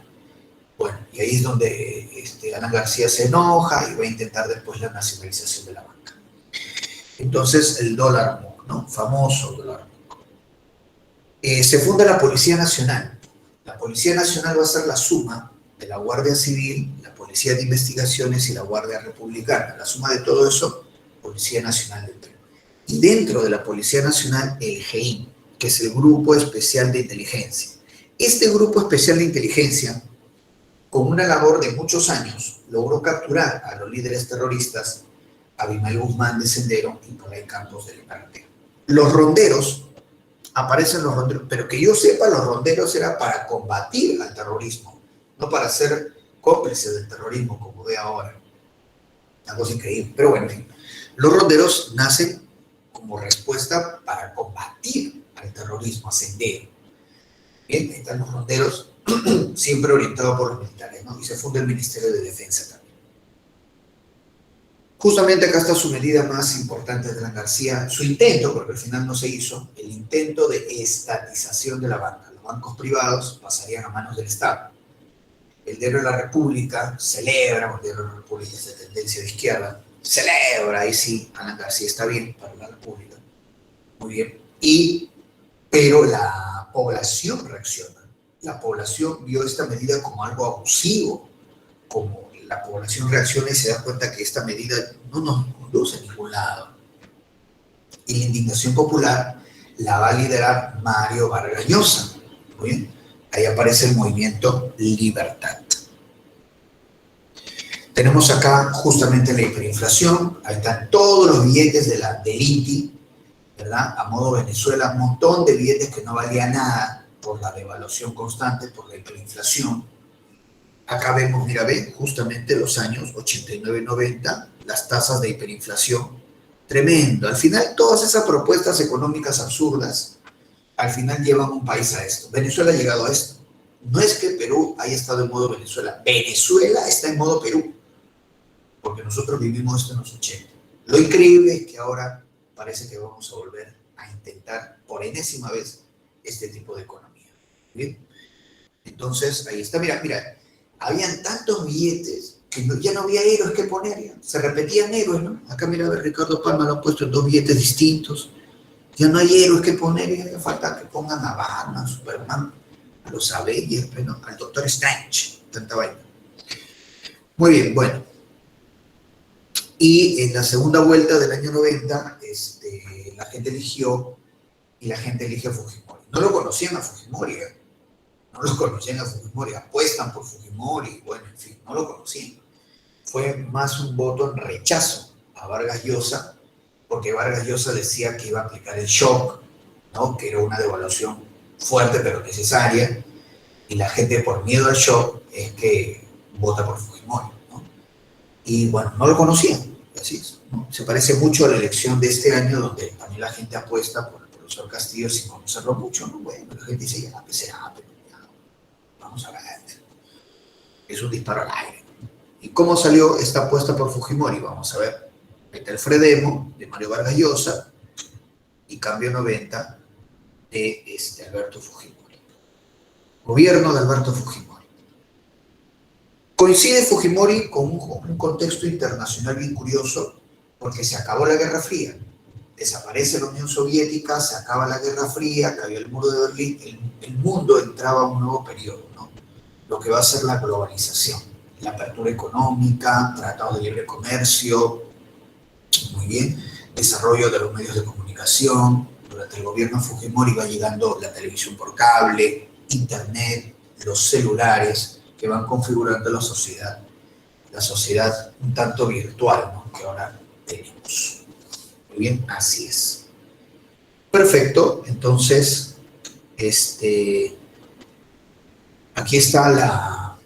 Bueno, estos son los problemas que afrontó Fujimori: el terrorismo, ahí está la imagen de Abimael Guzmán, crisis económica, el subdesarrollo y el narcotráfico.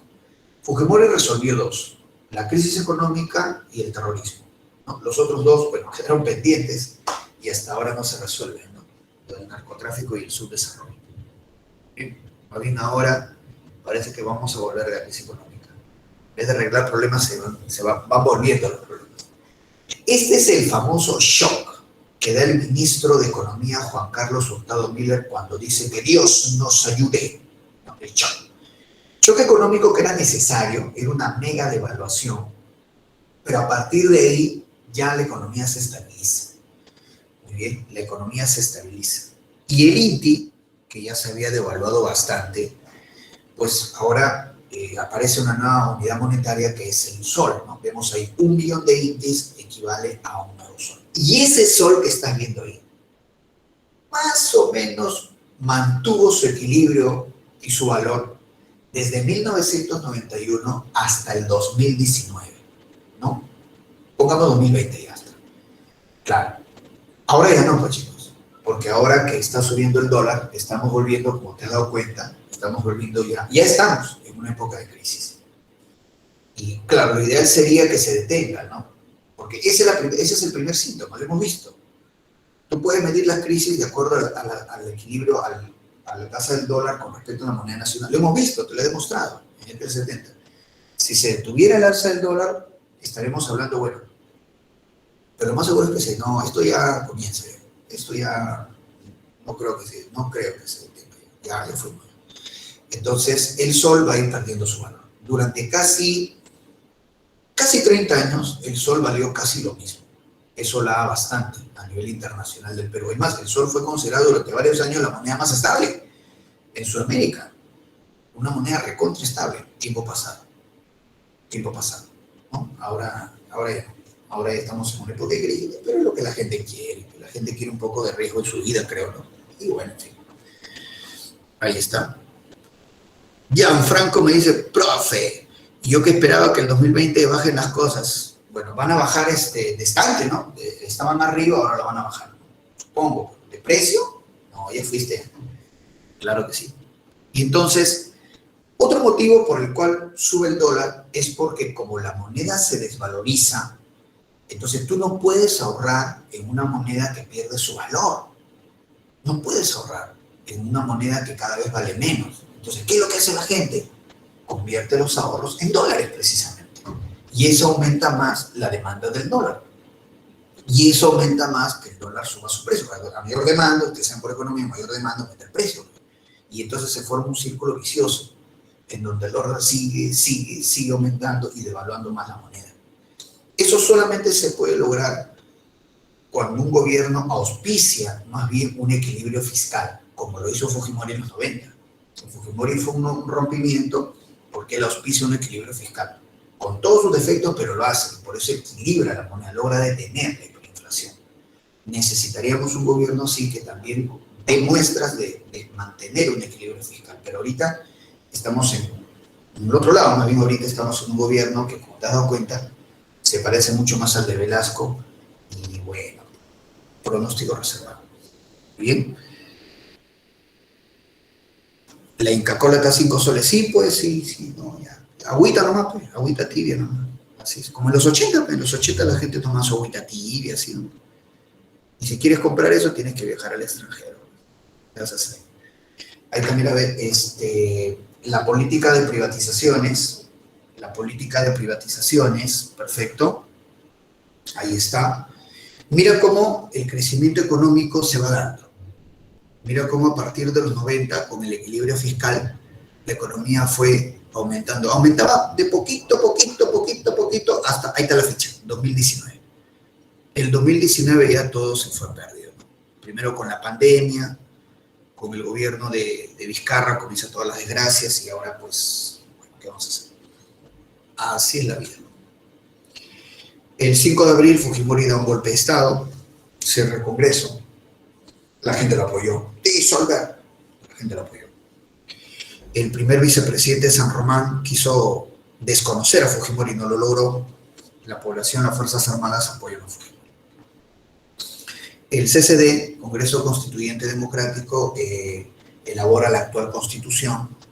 Ahí está el presidente del CCD, Jaime Yoshiyama, Constitución del año 93. Tenemos acá el terrorismo, Sendero Luminoso asesina a Marilena Moyano. Ahí están, sí, los que hoy en día forman el Movadef, que defienden las ideas de Sendero Luminoso asesinó a Marilena Moyano. No solamente la mataron, dinamitaron su cuerpo delante de sus hijos. ¿Tú te imaginas eso? Ver a un ser querido que lo dinamiten y lo despedacen. Así mataron a Marilena Moyano. Por eso le dicen la madre coraje. Y dinamitaron su cuerpo delante de sus hijos. Muy bien. Por orden de Sendero Luminoso. ¿Ya? Entonces, por eso es que, sí, cruel es recontra cruel. ¿Ya? Esos eran unos desgraciados. ¿Se derrota el terrorismo? Sí. Mira, acá está el GEIN que yo te había mencionado, el Grupo Especial de Inteligencia. Ellos son los que capturan a Abimael Guzmán y a Polar Campus. Pero también Fujimori dio una serie de leyes que ayudaron definitivamente a derrotar el terrorismo, como la ley de arrepentimiento, los jueces sin rostro, elevar las condenas por terrorismo, cadena perpetua incluso. Así es. María me dice, profe, dicen que le invitaron una pollada, creo, y era una trampa para matarle. Cuando ella estaba muerta, la invitaron. Es cierto. ¿Es cierto? Sí, en Villa El Salvador. Ella era dirigente de Villa El Salvador. ¿Cuál fue su delito de Marilena Moyano? Entre comillas, delito, oponerse a estos desgraciados de Sendero Luminoso. Oponerse a Sendero Luminoso. Decirle, tus ideas están equivocadas, ustedes son mafiosos, decirle sus verdades, le costó la vida a Marilena Moyano. Esta gente que cree en esas ideas senderistas es así. Cuando ya no tienen más razón para convencerte o tratar de manipularte, utilizan la violencia y lo hacen. Y lo hacen. No dudan. Muy bien, en utilizar la violencia. Por eso hay mucha gente asustada con gente con estas ideas como el Movadef que está en el poder. Ellos no dudan en utilizar la violencia. Primero son las ideas. Como dijo Abimael, esto queda acá. Las ideas. Hay que dar la vida por la revolución. Tu vida no vale nada. Lo que vale son las ideas. Por eso dinamitaron el cadáver de Marilena Moyano. Y así como ella, mataron a muchos más. Y lastimosamente mantienen esas ideas. Muy bien, ahí está. Abimael Guzmán encerrado en una jaula, como un animal. No me lo digo, qué bien que lo cremen. Está bien, tienen que cremarlo. O sea, todos los muertos de COVID los han cremado. Y lo deben echar al desagüe como los pescaditos. Yo no sé por qué se complican tanto. Bien, ahí está el grupo Colina, que hizo la matanza de Barrios Altos y La Cantuta, y bueno, por estos crímenes es que Fujimori está en la cárcel, Fujimori y Montesinos, ¿no? Ellos son autores mediatos de esta matanza de Barrios Altos y La Cantuta. La operación Chavín de Huántar para rescatar a los rehenes, claro que sí. Ecuador nos vuelve a invadir en el Alto Cenepa, esta vez no logramos votarlos del todo y se firma el Acta de Brasilia. Se viene la reelección fujimorista, el fraude del año 2000, sí, y debido al fraude del año 2000 se convoca la marcha de los cuatro suyos. Alejandro Toledo, déjenme trabajar, decía Toledo. Ahí está la marcha de los cuatro suyos en contra de la reelección fujimorista. Además, el tercer mandato de Fujimori no duró mucho, porque salió el video Curi Montesinos y Fujimori convocó nuevas elecciones y luego terminó yéndose. El Congreso destituyó a Fujimori por incapacidad moral permanente. Paniagua, que era presidente del Congreso, asume el mando. Perú del siglo XXI. Ahí está, Paniagua, Toledo y Alan García, hasta donde nos pide el prospecto. Gobierno de Paniagua, Chaparrón, le decían a Paniagua. Javier Pérez de Cuellar fue su presidente del Consejo de Ministros. Paniagua continuó con la apertura económica, como debe ser, por eso es que el crecimiento económico continuó, firmó el contrato del gas de Camisea, dio en concesión el aeropuerto Jorge Chávez. Montesinos fue capturado en Venezuela y traído para ser juzgado. Se formó la Comisión de la Verdad para investigar la violencia de los años del terrorismo. Gobierno de Toledo. Bueno, Toledo tenía mayoría en el Parlamento, ¿eh? Unió Perú Posible con el Frente Independiente Moralizador.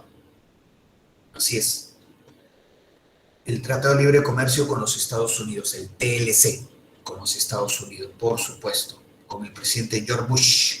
Sendero Luminoso puso un coche bomba en protesta porque George Bush vino acá al Perú. Es el primer presidente norteamericano en hacer una visita oficial al Perú.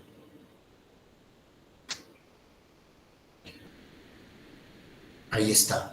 Y ahí está el gobierno de Toledo. Crecimiento económico. Toledo mantuvo la apertura económica. Lógico, se tiene que mantener lo que funciona, ¿no? Es algo lógico. Yo no sé por qué intentar cosas que han fracasado. Pero, en fin, ¿quién entiende? Y el acuerdo nacional, Toledo del voto a los militares, el programa Huascarán para dotar de internet a los colegios nacionales, la carretera interoceánica, aunque luego se descubrió que Toledo recibió una coima de la empresa Odebrecht. Y tenemos acá el informe final de la Comisión de la Verdad. El mayor culpable es Sendero Luminoso, principal culpable, y la población más afectada fueron los ayacuchanos. Así es, 69.000 muertos. El andahuaylazo de Antauro Humala, que dejó 6 muertos, ¿ah? El andahuaylazo dejó 6 muertos. Y el segundo gobierno de Alan García. Crecimiento económico. Hasta ahora, el gobierno de Alan García es el de mayor crecimiento económico del siglo XXI. ¿Qué diferencia con su primer gobierno? Su segundo gobierno fue ya muy bueno, el de Alan García.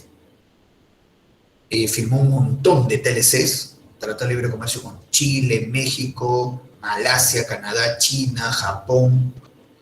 Ahí está, pues, Tailandia. Alan García fundó el Ministerio de Cultura, el Ministerio de Ambiente, construyó el tren eléctrico, el Colegio Mayor, remodeló el Estadio Nacional, los colegios emblemáticos. Fujimori fue traído para ser juzgado y fue condenado por delitos de lesa humanidad, las matanzas de Barrios Altos y La Cantuta. Terremoto en Ica, en Pisco. Escándalos, los petroaudios provocó la renuncia de Jorge del Castillo y el baguazo provocó la renuncia de Yehude Simons.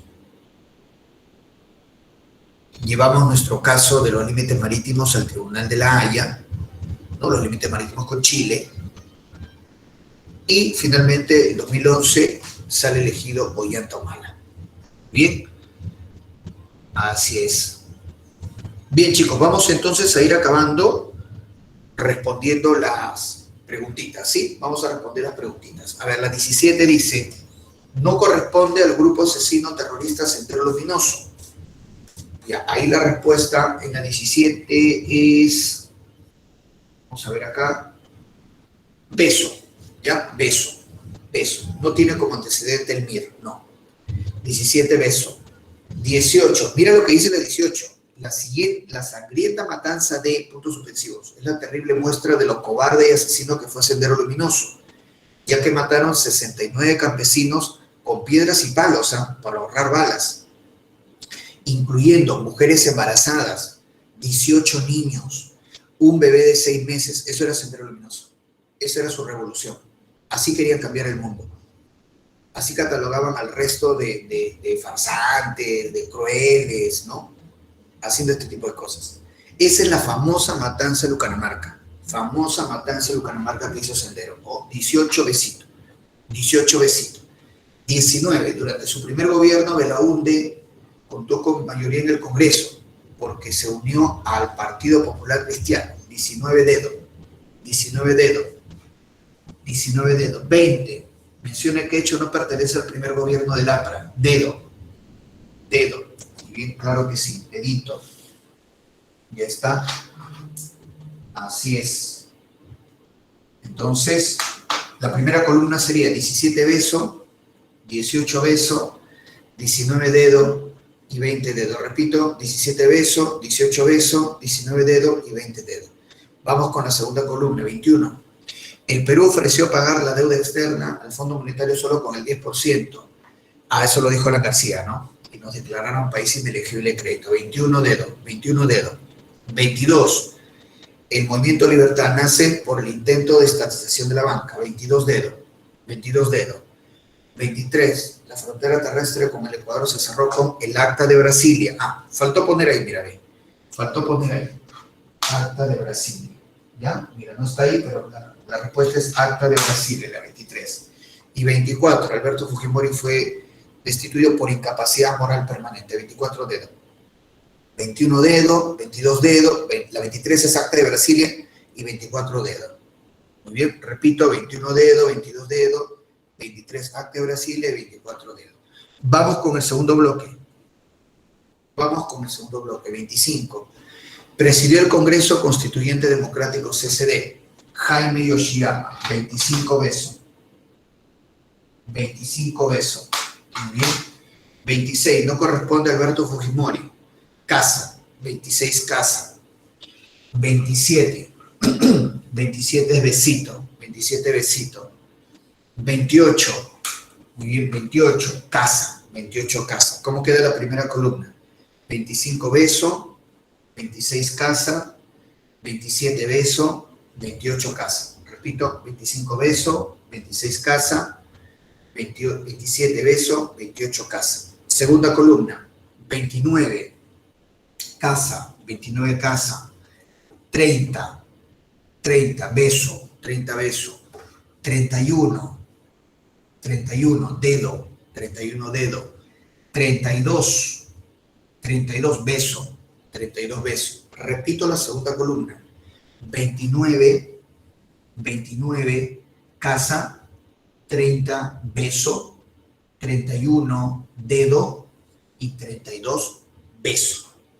Mariana me dice, profe, a Fujimori se le atribuye la captura de Abimael Guzmán, cuando en realidad no fue así. Escuché que mientras atrapaban a Abimael, Fujimori estaba pescando. Claro, el triunfo, la captura de Abimael es del GI, Grupo Especial de Inteligencia, pero también es cierto que Fujimori da una serie de leyes para terminar con el terrorismo, no solamente fue la captura.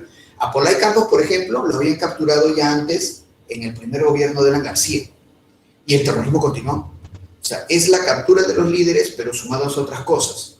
La ley de arrepentimiento, jueces sin rostro, elevación de condenas, y todo eso sí hizo Fujimori. En eso de la captura de Abimael, sí, eso fue el mérito del GI. Pero Fujimori dio también las condiciones para que en conjunto se pueda salir de ese periodo que fue el terrorismo. Chicos, nos vemos. Cuídense, por favor. Pueden seguir preparándose. Espero verlos, ojalá. Continuando su preparación, ¿no? Para el examen de admisión, no hay ningún problema, ¿ya? Igual cuídense bastante, nos vemos, cuídense bastante. Chao, chao. Gracias, profesor. Chicos, pasamos a la siguiente sala, por favor, todos. Gracias.